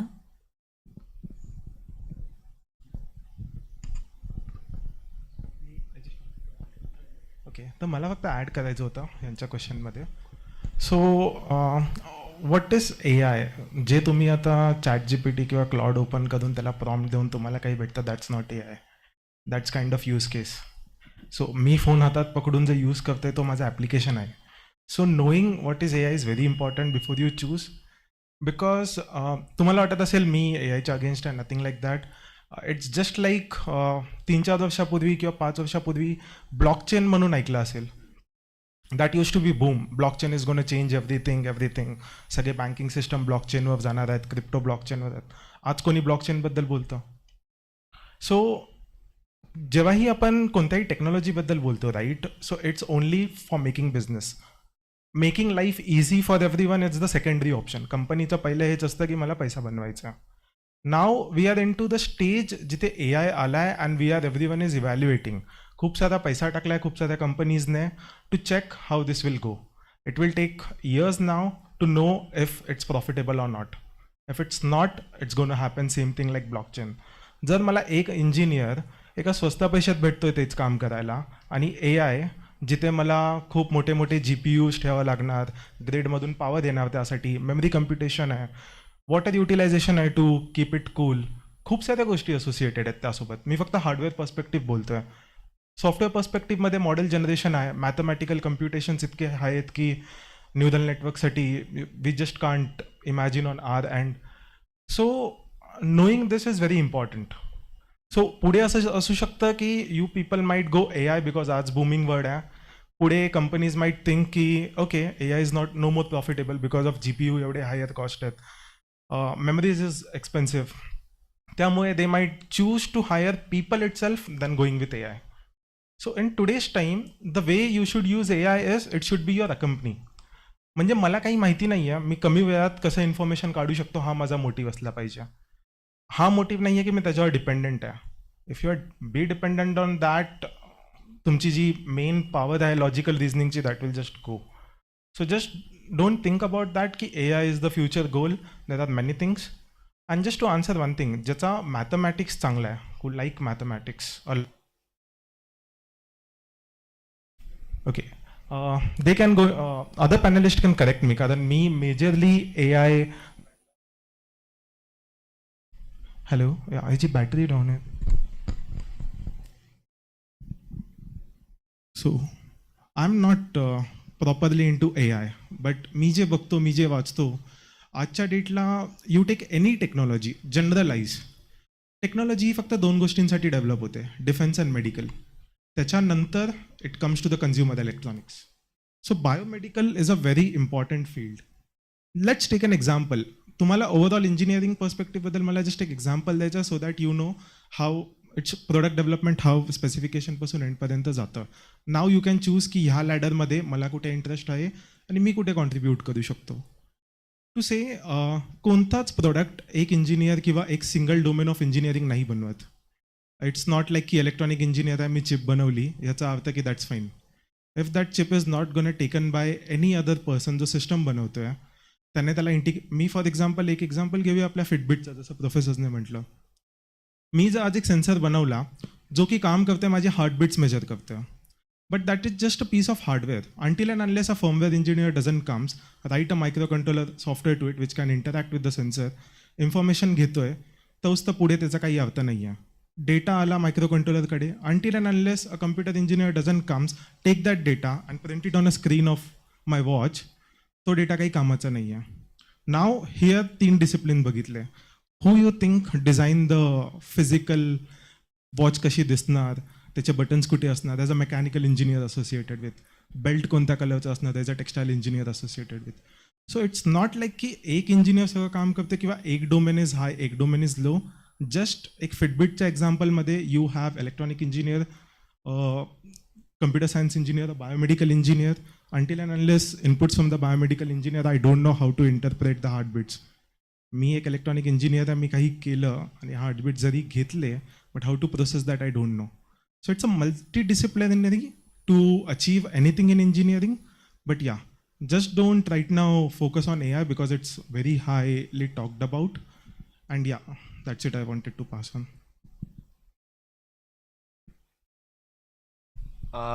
Hello, sir. Hello. Yeah, just a minute. I would just add here the anxiety, the problem of not just the cost when it comes to planting a GPU against hiring a person, but also the water consumption that we're talking about, impact on it. The carbon footprints can anytime the implementation of such GPUs, industry or infrastructure. Right now we have so shortage on memories and also the grid power. Just think of it, आपण 100 megawatts of electricity use करत होतो. एक example random. Now because of the data centres I need 110 megawatts of energy. But the grid lines जे तुम्ही बाहेर बघता त्यांची capacity 100 megahertz आहे. So now just think because of the AI मला किती मोठा सेटअप चेंज करावा लागणार आहे throughout the country just to support this AI infrastructure. So it's not something की तुम्ही 1-2 वर्षात बघाल, it's gonna take a very long time. But या, that's the future.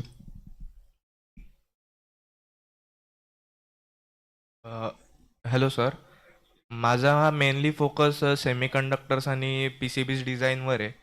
But skill set develop करण्यासाठी जसं AI आणि CS पण skills हवे आहेत. पण तिथे तुमच्याकडे एक डेडिकेटेड ब्रांच आहे, ECS आहे ती. तर जसं मला कळालं की तुमच्याकडे मायनर्स आणि ऑनर्स आहेत.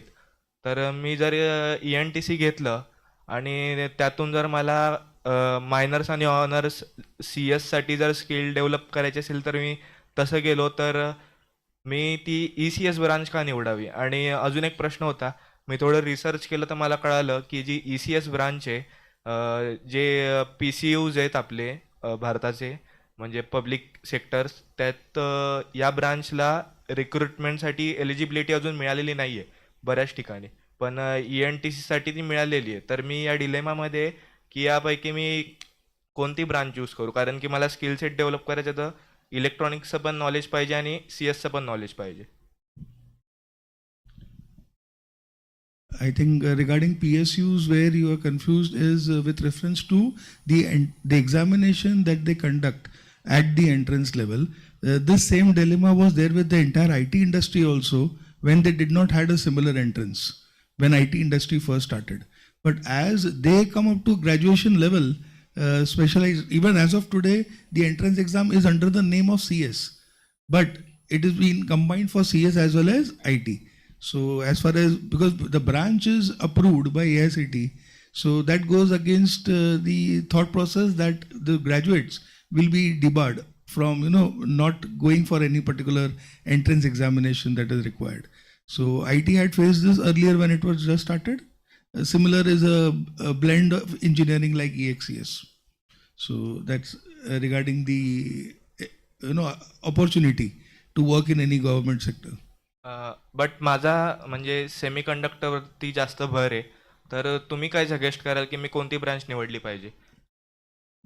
तिकडे then you can go ahead with honors and super specialization, or make a choice of a track like VLSI and then go for super specialization in that similar domain if your focus is very keen on having semiconductor, because choosing a branch and going in the depth of it is never been ruled out.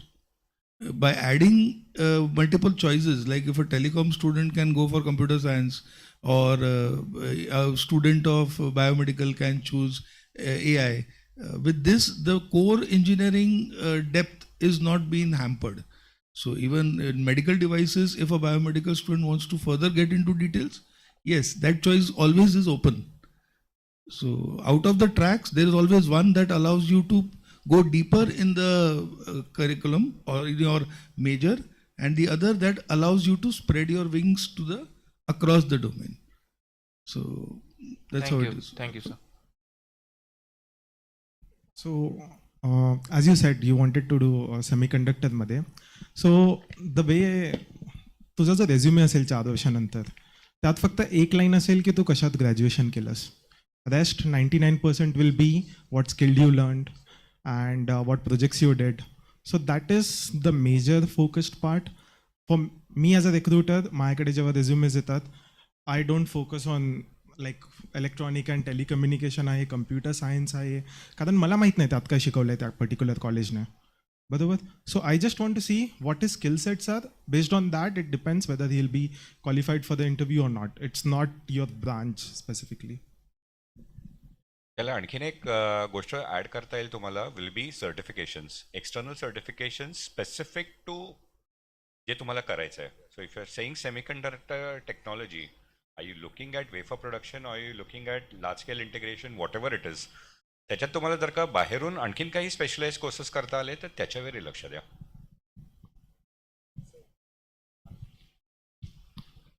Yeah, so I like to add to that. म्हणजे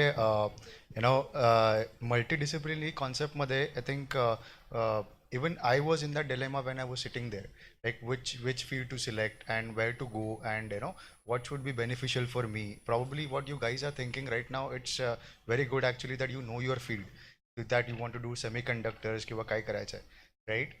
But when I started my journey as in electronics, right? And then probably now I am into the consulting business, right? I advise industries for cybersecurity, right? And it is totally different, right? And I got that maturity while doing my engineering.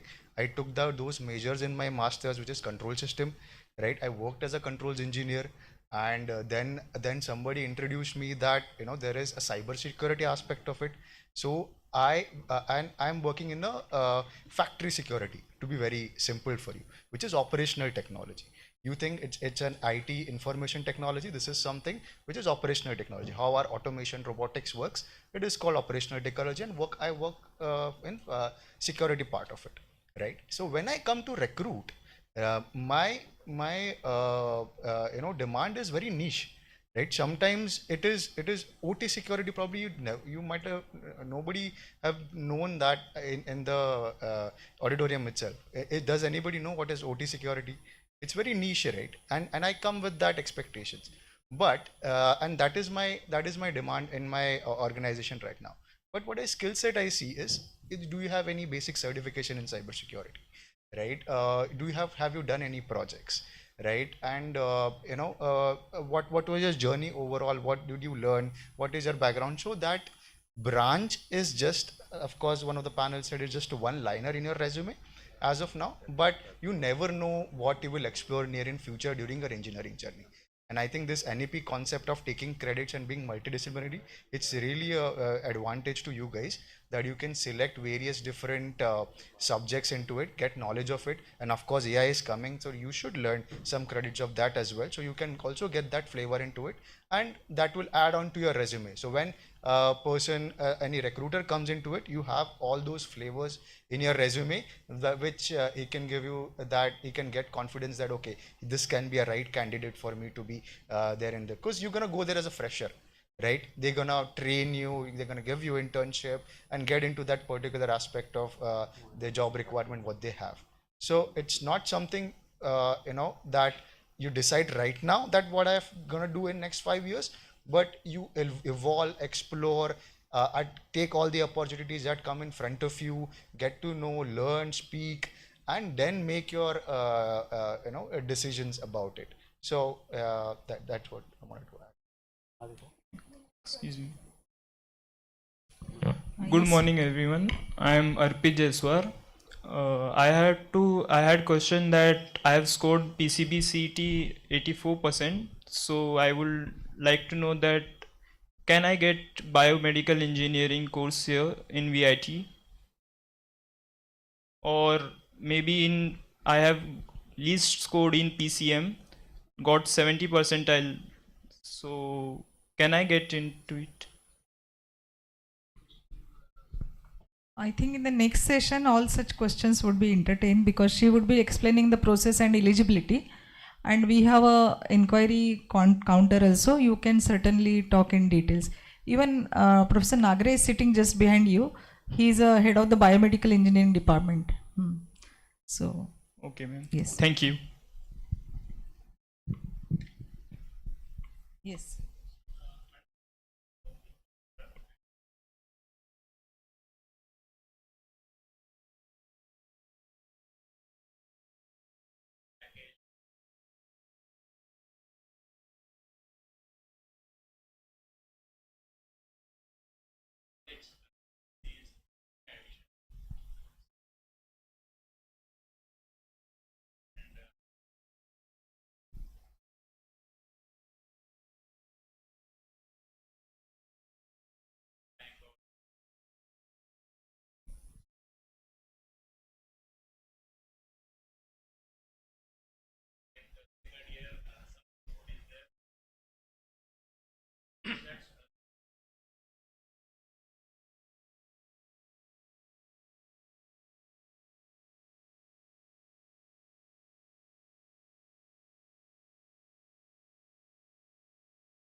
So I'll take because I'm kind of an alumni, right? So she speaking about the college might be biased. She might always say, yeah. So me coming from the same college, I would say about the quality education, the question you have, that's definitely not a worry. They have the best teachers around. It's been 12 years. I know almost all the professors. I'm in touch with them. So it's kind of one of the best professors you have in this college. Even the practical labs which you have is kind of state of the arts, I would say, because my project, it would take quite a long time if I start discussing that, but it was with BRC. So the college gave me the opportunity to work inter-organization way, where I used to work my project with BRC and then get it approved over here. So in that way, don't worry about the quality of education. That's very nice. That's very good actually. I would like to add to what he said. थोडं मराठीत बोलते. घोड्याला पाण्यापर्यंत न्यायची आमची जबाबदारी आहे. पाणी घोड्यालाच प्यायला लागतं. त्याच्यामुळे conducive ambience providing conducive academic ambience, culture, opportunities, platforms, that is role of the institute. Inculcate culture, values, discipline, आणि हे सगळं आमचं काम आहे. बाकी वर्किंग हार्ड तर त्यांना करायलाच लागणार आहे. अभ्यास नाहीच केला तर आम्ही काय शिकवणार आम्ही. पण आमचं हे पण काम आहे की एन्श्युअर करून घेणं मुलाला शिकलाय का नाही. म्हणजे मी लेक्चर दिला आणि गेले असं होत नाही आमच्याकडे. आमच्याकडे प्रत्येक फॅकल्टी एन्श्युअर करतो की त्याला कळालं आहे, त्याला आलं आहे का नाही, त्याच्या असाइनमेंट्स चेक करतात, त्याचं सगळं असेसमेंट रिगरसली करतात. पण ultimately student has to work hard. म्हणजे माझं कॉलेज असू दे, कुठे असू दे, त्याला ते करायलाच लागणार आहे. ती काळाची गरज आहे आणि पूर्वीपासून होतीच ती. ते का आत्ता नवीन नाही आहे. विद्यार्थी हा विद्यार्थी म्हणूनच म्हणतात त्याला. विद्यार्थ्यान करायचं असतं त्याला, म्हणूनच विद्यार्थी म्हणतात. Okay. Any other questions or shall we close the session? Anybody? Please raise your hand if you are having questions, otherwise we'll go ahead. Okay, it seems that everybody is satisfied. So shall I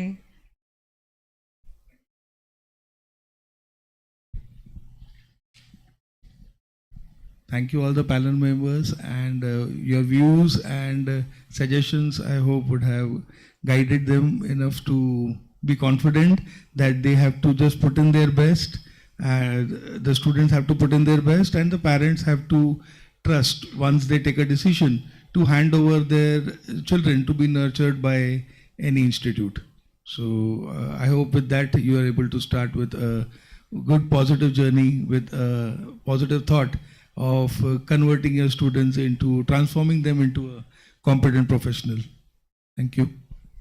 We all wish you a very good luck for your academic journey ahead. Wherever you will be seeking the admissions, work hard and be successful. Thank you.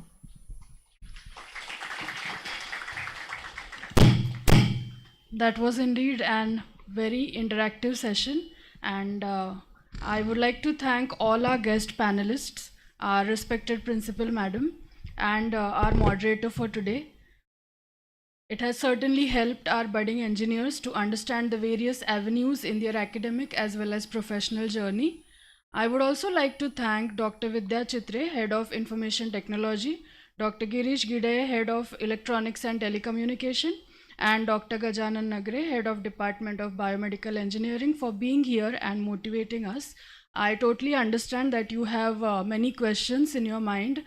There is anxiety, there is stress, but we are certainly going to answer all of them by the end of this session.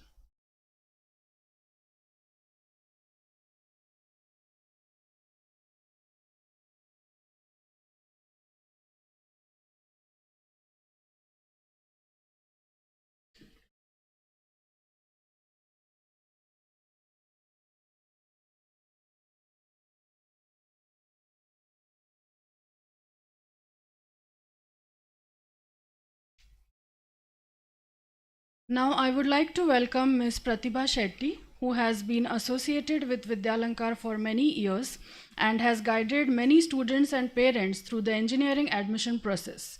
With her experience in CET counseling, CAP rounds and college selection, she has helped students make informed admission decisions.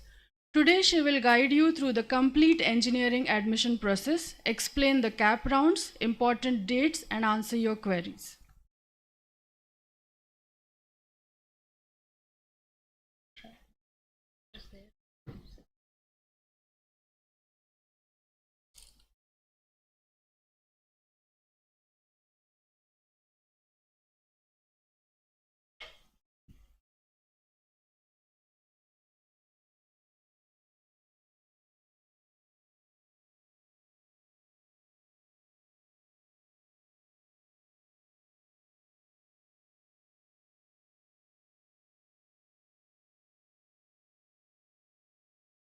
Okay.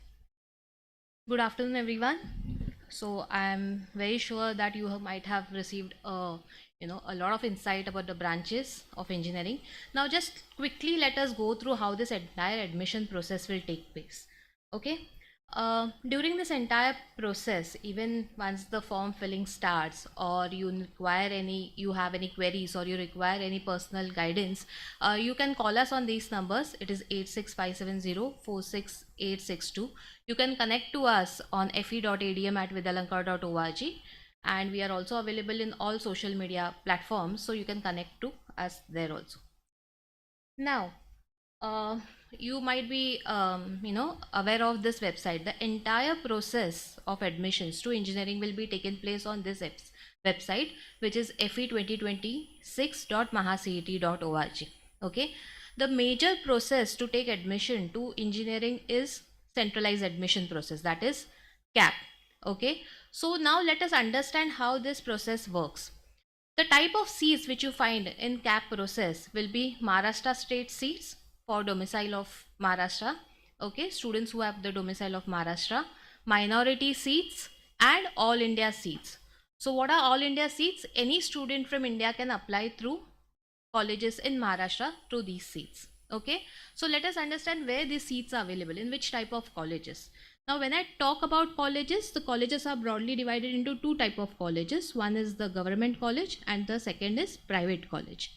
Now MS seats or Maharashtra state seats are available in all colleges. Okay, minority seats, as the name itself suggests, it will be available only in minority colleges. All India seats will be available only in private colleges. So, जो two government colleges which are available, VJTI and SPC, there will be no AI seats, all India seats.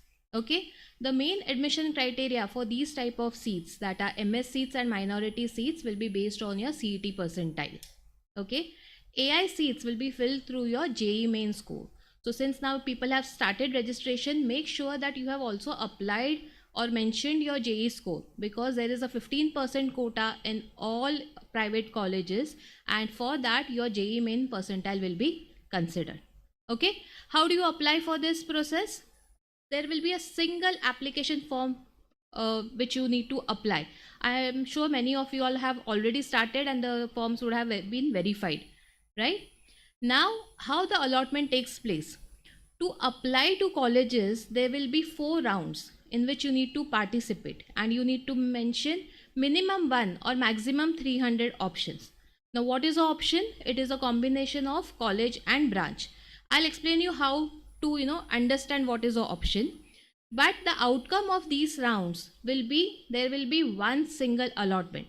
So based on your percentile, there is a possibility that there could be multiple options that could be available to you, but the outcome of CAP process will be, there will be only one single college that will be allotted to you per round.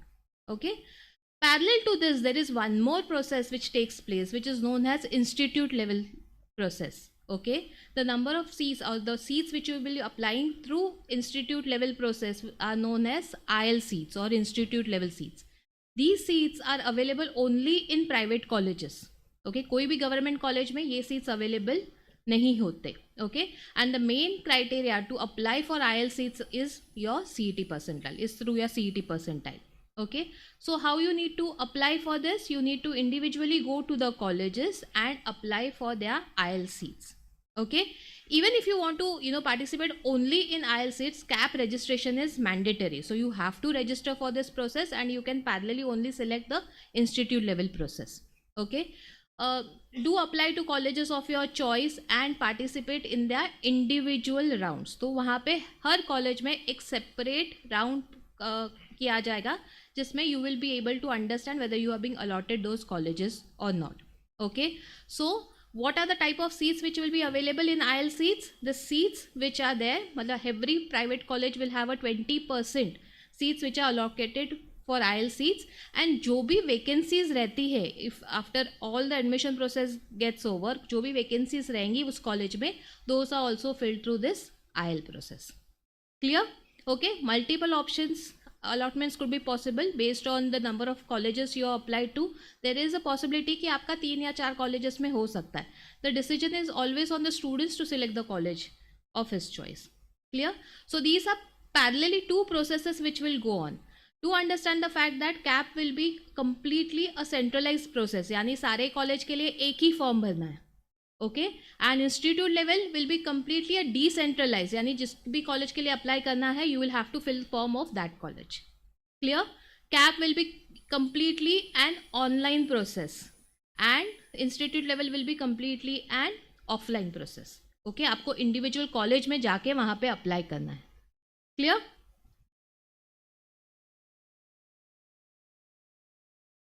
Okay, now let us understand the different type of colleges that you will be applying for. So the colleges are broadly distinguished between 2 type of colleges. One is the government college and the second is the private college. Government colleges are also bifurcated in pure government college. अपने Mumbai reason में ऐसा कोई pure government college नहीं है, but government college of engineering could be an example of such type of college. Okay, college जो Mumbai reason में है, VJTI and SPC college, okay, those are government aided college.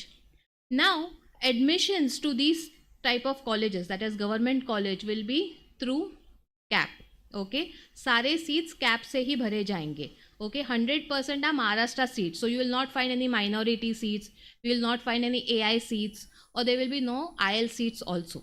Okay, there is exception to only one college, that is ICT college, which is located in Matunga. वहाँ पे 30% of the seats will be filled through your JEE main score. Is that AI seats are available. Okay. The second type of college which we see is private. Now private colleges are also, you know, bifurcated in two type of colleges. One is non-minority and minority. So जिस भी colleges में reservation नहीं होता on the basis of religion or you know linguistic minority का, those are known as non-minority college. Example could be SPIT college and our own very college, Vidyalankar Institute of Technology. The second type of college is minority college, जहाँ पे 51% of the seats will be reserved for that particular community. Okay. So जब भी आप apply करोगे for any private colleges, 80% of the seats will be filled through CAP and 20% will be filled through institute level. Okay. So you will find institute level seats in only private colleges. Clear? Now let us understand. Now till yesterday the date was 12th, right? Now there is a new notification that the registration process has been extended. Okay, so the new dates is till 17th. Your application, doing your application and the verifications could be done. A provisional merit list will be displayed on 19th of July. Now what you will find in provisional merit list, आपने जो भी details upload किए हैं, all your marks, everything will be mentioned there. It is very necessary, that you need to check on that day and check whether all the information that you mentioned or it is displayed is proper. अगर आपको लगता है कि कोई grievances है, okay, then you need to raise those grievances and get it verified or get it changed. उसके basis पे एक final merit list will be displayed on 24th, okay, and then the rounds will start. Clear? So be very careful when this merit rank will be displayed, the provisional merit list will be displayed, and on that only basis, if there is no grievances, then the final merit list will be displayed on 24th of July. Clear? Now, as I've told you earlier also, there will be 4 rounds and you need to fill option. So how do you read option? Like what is the option truly made of? So it is a unique 9-digit code in which the first digit will indicate the region you're applying for. So if it is 3, it means you're applying for a Mumbai region college. Okay, if it is 6, that means you're applying for a Pune region college. The next 3 digit will indicate the college that you're applying for. So 3139 will indicate Vidyalankar Institute of Technology, Mumbai region. Okay, every branch of engineering will also have a unique code. So the next 3 digit will indicate the branch of engineering that you're applying for. So computers will be always 245. Likewise, EXTC will be 372. Okay. So every branch of engineering will be having a unique code. Okay. This entire information will be available in the information brochure that has been available on the said website. Okay. The next digit, the second last digit will indicate the shift that you are applying for. Now, maximum colleges work in the single shift, so it will be always 1. Okay. The last digit in the option will indicate the nature of seat. So nature of the seat in the sense कि कौन से type का seat है वो. Either it is general seat. If it is a general seat, you need to mention 0. If it is tuition fee waiver seat, okay, you need to mention 1T. Now what is the tuition fee waiver seat? Any student whose parental income is less than 8 lakh rupees, he is eligible to apply for tuition fee waiver seat. Okay तो अगर आपको वो seat लगती है तो आपका tuition fees for the college gets waived off and the difference is huge. Okay, you just have to pay 15-20,000 for that. So in case if some students belong to this category, you can always take for that. Needless to say, you need to apply all the documents when the verification is being done. Okay, so a combination of such 9 digit will form one option. ऐसा आपको एक नहीं, maximum 300 options you can fill. Okay, you need if you make any changes here, it will result into a new option. Okay, so you have a combination of particular college with a different branch, so on, so you can fill accordingly. Now be very careful when you will be filling this option form. This is the most important thing you will be doing in this entire process. Okay, why? Because when you will be filling your option form, you will only see this codes. Okay, wo explanation of the colleges or the branches will not be available. So you need to be very careful because it has to match with whatever colleges and branch you have selected to. Okay, so don't be in a hurry while filling of the form. There will be approximately 3 to 4 days of time which will be given. घाई में आप अपना option forms करके submit मत कीजिए. Go through it. Only once you are sure, then only press the confirm button. Because once you press the confirm buttons, you are locking your options for that particular round. Clear? Now, you might have already received a lot of insights about the branches of engineering which is available. To start with, branches, the core branches will always be electrical, mechanical, chemical, civil and textile, okay? The offshoots, uska hai, if you see electrical, there are computer engineering, information technology, electronics and telecommunication, electronics and computer science, biomedical, instrumentation. In mechanical, if you see, it will be automobile, production, marine, aerospace. Okay, chemical itself has its offshoots like biotechnology, pharma, food, polymer, and civil and textile is itself as a core branch. There are a lot of super specialized branches also which are available now. The very fact that these branches exist means there is enough scope in each and every branch. Okay, so select the branch of your option and then decide on the colleges which are acceptable to you. Now, how do you decide which colleges are acceptable to you? Okay, अभी आप Mumbai reason का अगर colleges देखोगे approximately there are 60 to 65 colleges which are available. तो कौन से colleges acceptable है? तो when you make a list of colleges, you can actually check on various parameters when choosing a college. Okay, the teaching quality plays an important role. Okay, the fee structures. Now colleges cannot abruptly charge any fees to the student. Okay, the fees needs to be regulated with the FRC center organization होता है जो regulate करता है fees. They approve those fees based on the facilities which are given to the students.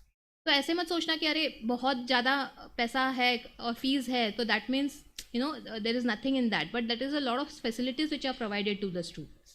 Okay, the third parameter could be the distance which you are seeing. Okay, engineering itself is a very demanding course. If you spend a lot of time traveling, you will have very less time to have the self study and concentrate on other things in your life. Placements play an important role while selecting a college. Do visit the college of your interest. See what labs are available, what facilities are being provided to students, so that will give you a clearer picture. Okay, and do speak to your seniors. Now seniors कौन होंगे? जो वो college के बच्चे हैं जो second year third year में है, so they will give you a right insight of what the colleges are offering to the student. Clear? Now how do you need to fill your option form? Okay, I have already told you about the option, but how do you need to fill your option form? Your option form should be filled with a set of these combinations. Okay, so first could be your dream option. So now what is your dream option? Getting into which college? No response? Could be VJTI computers, right?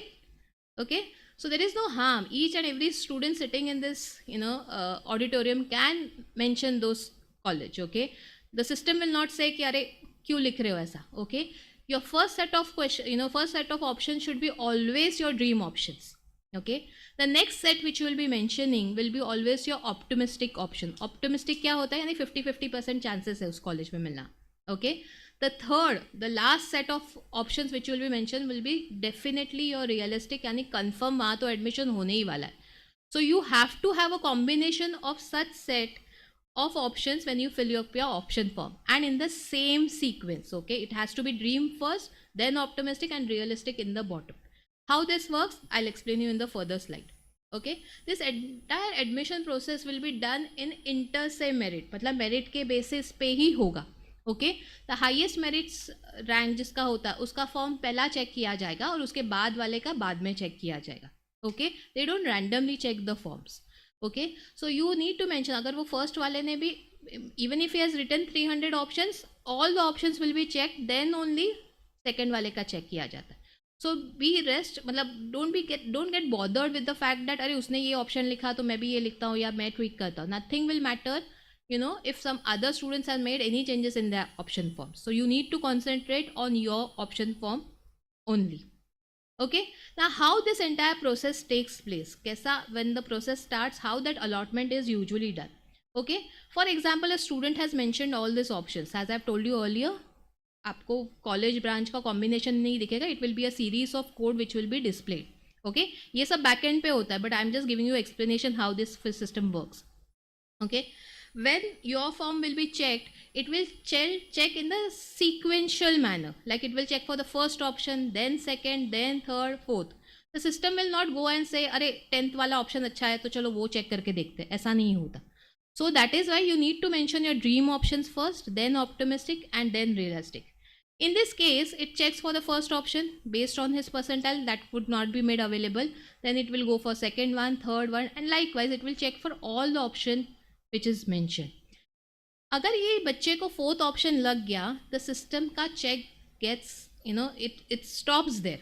Okay, it will not check for any option which is mentioned below. तो अगर आपके possibility है कि नीचे वाले colleges भी लग सकते हैं which are better college than what you have mentioned above, still that college will be not be given to you because you have mentioned this option on the higher level. Clear with this? So you need to mention your dream options where the possibility is rare, but if you get it, it would be better than your optimistic options where you are happy rather than your realistic options, and then in the end you need to mention your realistic option. Clear? Now let us understand what is freeze, allotment, and how do you go for betterment. Okay, let us understand with this example. Okay, a student has mentioned different options like VJTI computers, College of Engineering Pune computers, SPIT computers, VJTI. So when the search starts, it will sequentially search for each and every option which could be allotted to the student based on his merit rank. In this case, if 7th option is allotted, the student needs to secure that seat by paying 1,000 rupees. वो college उसको allot हो गया. Okay, and then he decides what needs to be done with the rounds. Now whatever he has mentioned below gets wiped off. Okay, it will not be considered for any further rounds. आगे के rounds के लिए आपने जो ऊपर mention किया है वही colleges check किए जाएंगे. Before every round starts, you can edit your form, you can add in more options or remove the options. Okay, so you need to be very careful while doing this. Once you have secured the seat, okay, आपने एक बार secure किया. So how do you secure the seat? You pay 1,000 rupees and you secure the seat. You then decide what you need to do with the seat. Either you want to freeze in the sense कि I'm happy with that seat, happy with the branch of engineering what I've got. I'm not going to try any more luck, or I'm not going to participate in any further rounds. So I do what is known as freeze. Once you press freeze, you are out of all subsequent rounds. Clear? If you go for betterment, मतलब if you're happy with the allotment which you have got and you feel कि नहीं ये तो मैं रखता हूँ करके, but I'll check my other options also in further rounds, you go for a option which is known as betterment. Okay, you pay 1,000 rupees and you press betterment, and then you are applicable or eligible for all further rounds. Now be very careful when you choose betterment. Okay, because जो colleges आपको लगा है first round में या second round में, subsequent round में अगर betterment के लिए कोई भी ऊपर का कॉलेज लगता है ना, तो जो कॉलेज पहले राउंड में लगा है वो ऑटोमेटिकली कैंसिल हो जाता है. Okay, so the system will not ask you कि अरे पहले वाला चाहिए कि बाद वाला चाहिए. They will automatically cancel the earlier allotted college.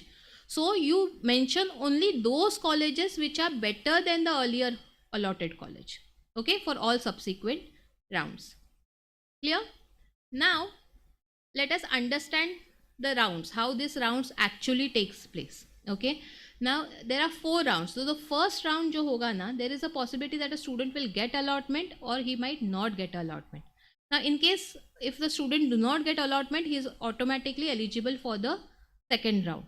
Agar first round ka allotment lagta hai and if it is the very first option which he gets, it is auto freeze. Auto freeze in it, he has to take that college. Okay, and he is out of the rounds. Second onwards अगर लगता है, then he has an option either to freeze it, means confirm that seat and he is out of the rounds, or he pays that 1,000 rupees and goes for betterment. Okay, but that college is allotted to him. वो उसके पास रहता ही है college का allotment. Okay, now in second round again he can edit the entire form, he can add in more options and remove in case if he feels that the other options are not required. Okay, second round is very similar to the first round. Sorry.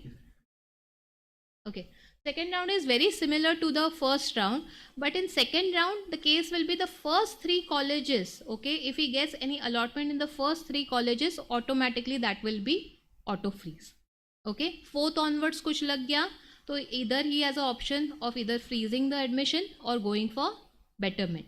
Now since you paid 1,000 rupees in the earlier round, you need not pay 1,000 rupees again and again. Okay, 1,000 rupees सिर्फ एक बार भरना है online. वो भी there will be option where you need to pay the fees online, but it has to be paid only once. Okay, now you go for betterment. you again edit the form in case if you want, and then participate in the subsequent third round. In worst scenario, अगर किसी बच्चे को second round में भी allotment नहीं लगा तो he is automatically eligible for the third round. Clear? Now in third round what happens? In third round, the first 6 options which is being mentioned, automatically if a student gets admission into those colleges, it will become auto freeze. So the rule is 1, 3, 6. Okay, first round 1, second round 3, third round 6. Okay, 7th onwards kuch mila, again he has an option to either freeze the seat or go for betterment. Okay, if he goes for betterment, he is eligible for the 4th round. Okay, 99% of the students will go for betterment, because there is no point unless and until you get your dream college that you should freeze your seat. Okay, you can always try, because end तक तो आपको जो allot college रहा है वो तो रहेगा ही है, क्योंकि you have paid that 1000 rupees. Now in case if you don't pay that 1000 rupees, your allotment automatically gets cancelled even if it is allotted to you. So make sure that you pay the fees and secure that seat. Clear?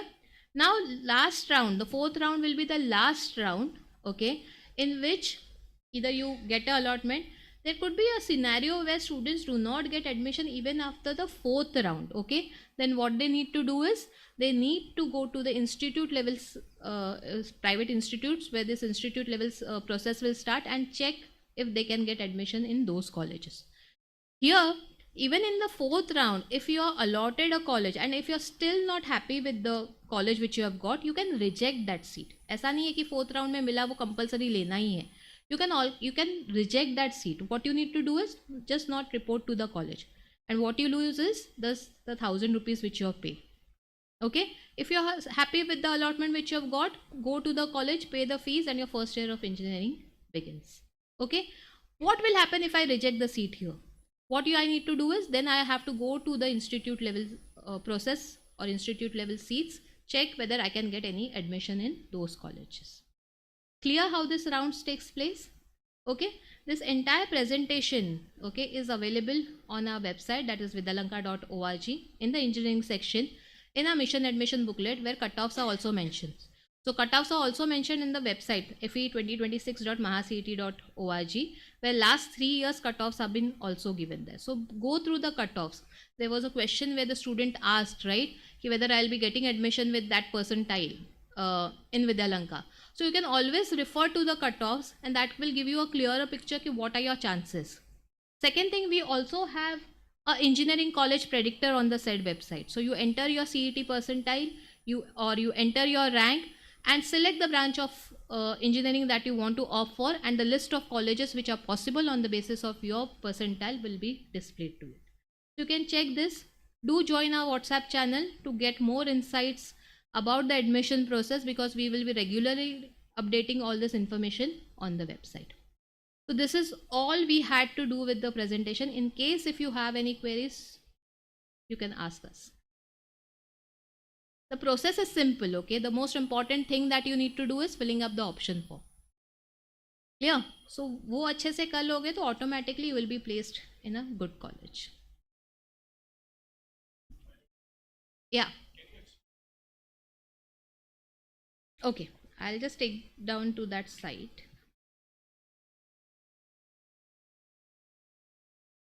Suppose in this case, the 7th option is allotted to the student.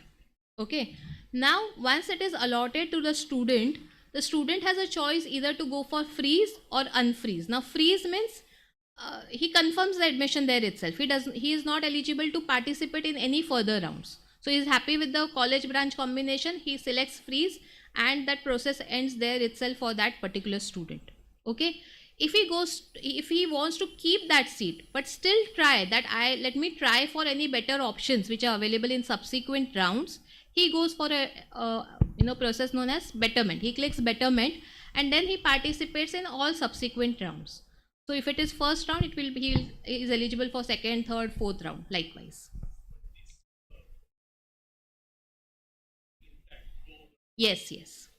Throughout the round, in the sense if he doesn't get any betterment in the next round. Suppose if he gets any better college or the above college which is mentioned earlier, college gets, it is cancelled. That admission is cancelled. This will be remaining with him. but paying that 1,000 rupees is mandatory. Now you have just seen today it has been again extended 24th, but this entire process will minimum take 1 more month. So August end, September 1st week, August end or most probably September 1st week we can expect the colleges to start.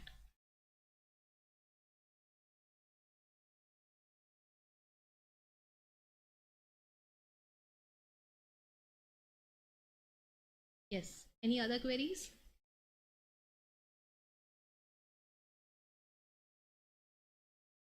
So the questions have still, it's remaining regarding the branch. Our panelists are here. They could also answer those questions. Ma'am is here.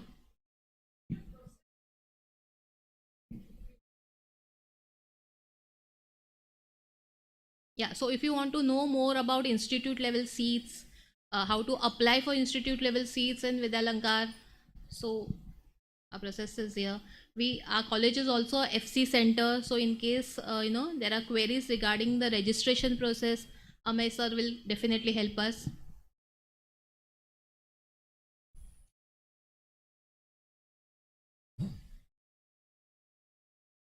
And anyway, you are on campus, so I request you to go through the campus, just look at our facilities, laboratories, infrastructure, our co-curricular, curricular. I mean, you can go and visit DEN, where extracurricular activities are going on. So you will get an idea of what the campus is, how campus is. Yes, institute level quota is there in the VIT also, and 20% of the total sanction intake. So, and once the cap round gets over, centralized admission process, as per the notification of the state CET cell, the period is given. We actually entertain or may satisfy your queries right from the today. I mean, you can, any point of time you can come and ask, you will be enrolled, but the official form which whenever will be floating after the state CET cell's notification, that form filling is mandatory for you. We'll let you know through notifications. Every college actually gives the advertisement for the institute level seats, and link is available on our website that time.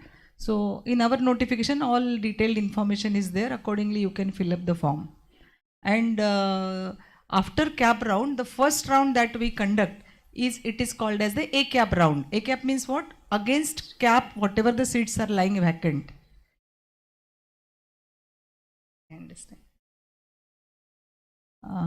Against cap means after the cap round, whatever seats are lying vacant with the seat tax. SC का seats राहिल्यात किंवा SCच्या राहिल्यात, physically हँडिकॅपच्या, defence कोट्याच्या, तर तो पहिला जो round घेतो आम्ही, तो त्या सीट टॅगला त्या सीट्स आम्ही देऊन टाकतो. आणि त्याच्यानंतरचे राऊंड सगळे इन्स्टिट्यूशनल लेवल व्हॅकन्सी राऊंड्स किंवा इन्स्टिट्यूशनल लेवल कोटा राऊंड्स असतात. आणि we do it as per the merit available.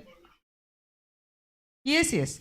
And once the cap round is over, state CET cell actually gives the all data of all the institutes, which seats are lying vacant, which seat type is there. So entire information is available on state CET cell. And in our notification also we give how many seats in which category of quota are lying vacant. So accordingly we fill up the seats.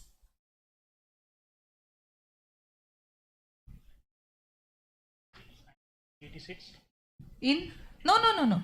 In institute level quota, there is no distinction as such. I mean, if I have good JE score, but not good CT score, can I apply for that? Yes. Whoever wish to apply for institute level quota, even if your CT score is low or even if your JE score is low, you can apply. I mean, there is no categorization for JE and CT. Am I right, Ameya and Varsha?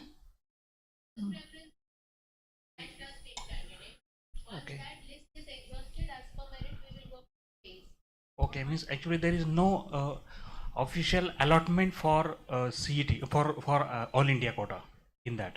No, institute level there is 20% quota. Yeah. Anybody wishing to apply can apply. Yeah. There is no quota in institute level. There is whatever 20% seats we have will be open for all. Open and for they will be considered as open seat irrespective to whatever category you belong. But the preference will be given to Maharashtra state candidates as per merit, followed by, if there are any vacancies, the JE candidates as per merit. But That will be- is it not since 15% seats are for AI quota? Yeah. So in ILS also there should be 15%. But that is the norms of the state CET cell. Such kind of quota is not there in any institute for any institute level quota. That is the as per the provisions of government So of All Maharashtra. India is always lower preference for the ILS. IL quota, we prefer the Maharashtra state candidates if any seats are lying vacant, and even those merit list, I think we are putting separately. That is the norm of the state CET cell. Preference should be given to all the candidates of Maharashtra state first as per merit and then JE. So that is the government norm itself, and we follow that. But last year there was some change, I heard so. Ki ILS seat should be ILS of a JE or AI quota should be given to the AI person.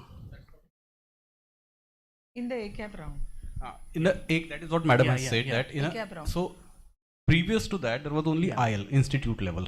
Yeah. Now last year there is an ACAP round. Yeah. So in ACAP round, suppose seat is reserved for AI candidate, Right. then it will go to AI candidate first. Okay. But on that day, if an AI candidate is absent, Okay. then subsequently it will be offered to the candidate which is after AI, which is an MHT CT candidate. Okay. But that tag is 100% there in case of an ACAP round. Okay. Once ACAP round is over, then it is only for Maharashtra state candidates, those 20% seats. Okay. Thank you, sir. All Most welcome. seat tags are removed after ACAP round. At that point of time, if the candidate is not available, the next available candidate will get it. Thank you. Thank you, madam.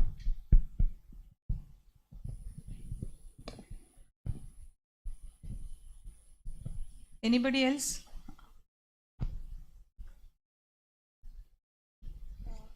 Ma'am, this is based on the betterment. You said like we can freeze and then go for betterment. No, you need to secure the seat and then go for betterment. To So you- secure, that is 1,000 rupees you 1,000 have to rupees. pay and then go for betterment. So the down colleges will be eliminated. Yeah. Only the upper whatever is available. It In is those- available for further rounds, but before the round starts, you still have a option to edit the form. So in case if there is, if you feel that there is some mistake done and good colleges have been cancelled, so you can edit the form and add on those colleges above. जो college आपको allot हुआ है वो always bottom में रहेगा. Okay, so like if in case like the good colleges we had opted, we were there in the bottom list. Those can we add it in You the? can add it. You can add it. So it is But not. you need to be very careful. I mean, ऐसे mistake तो होनी नहीं चाहिए first and foremost कि good colleges नीचे रह गए. So you have to arrange your options in such a fashion that the best should be in the top, then second, then third onwards. Okay. So you need to be very careful while filling up the option forms. But if it happens, you still have an option to edit it. Okay. And ma'am, it's like you said about against the cap round, and the whatever is seats available will be given to the. Is it offline or it's online again? Offline, on campus. On In the campus. same auditorium, we actually compile all the students, ask them to sit, and here we announce the seats, and then accordingly the candidate goes for admission. So on that particular date, the student belonging to to be that present. category should be present. So that seat That would is be allotted. offline, right? Yes. It's a counseling round, offline. Okay. We have with us our Vice Principal, Dr. Varsha Bhosle, and she is the process owner for admissions. So whenever you will be on campus having any queries, you may contact her. And he is Professor Amey Nyadish, Dr. Amey Nyadish. He is also in charge of admissions. Overall admissions he looks after. And Professor Ambadas Deshmukh, who is actually involved very much in the institute level seats. Like you can say process owner, along with the Professor Sonali Borkar. She is the in charge of first year admissions. And we have one room wherein D105, 102, D102, it is adjacent to the first year engineering department office. And there our counseling team is there. You can, after this seminar also, you can go there and talk to them in detail.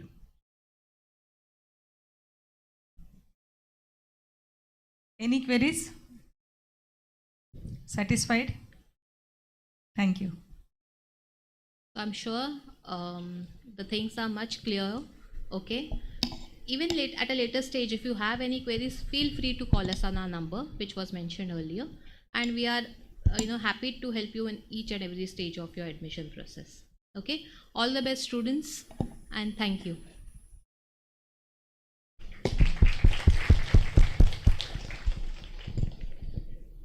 Thank you, madam, for guiding the students about the engineering admissions in detail. If there are any more queries, we will be taking that in the M block lobby.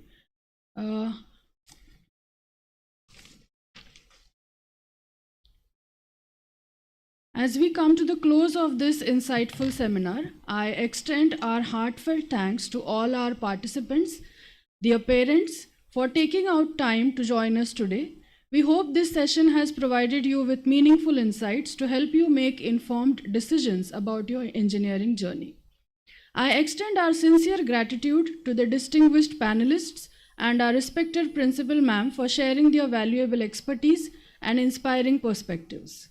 A big thank you to all the faculty members, staff, organizing team whose dedicated efforts behind the scenes ensured the smooth conduct of this seminar. We are delighted to invite you to our upcoming engineering admission seminar on 18th of July at Vidyalankar Institute of Technology, Vadala. Our institute VIT is also a scrutiny center and its number is SC3139. Before you leave, we kindly request you to share your valuable feedback by scanning the QR code that is displayed on the screen. Just a minute.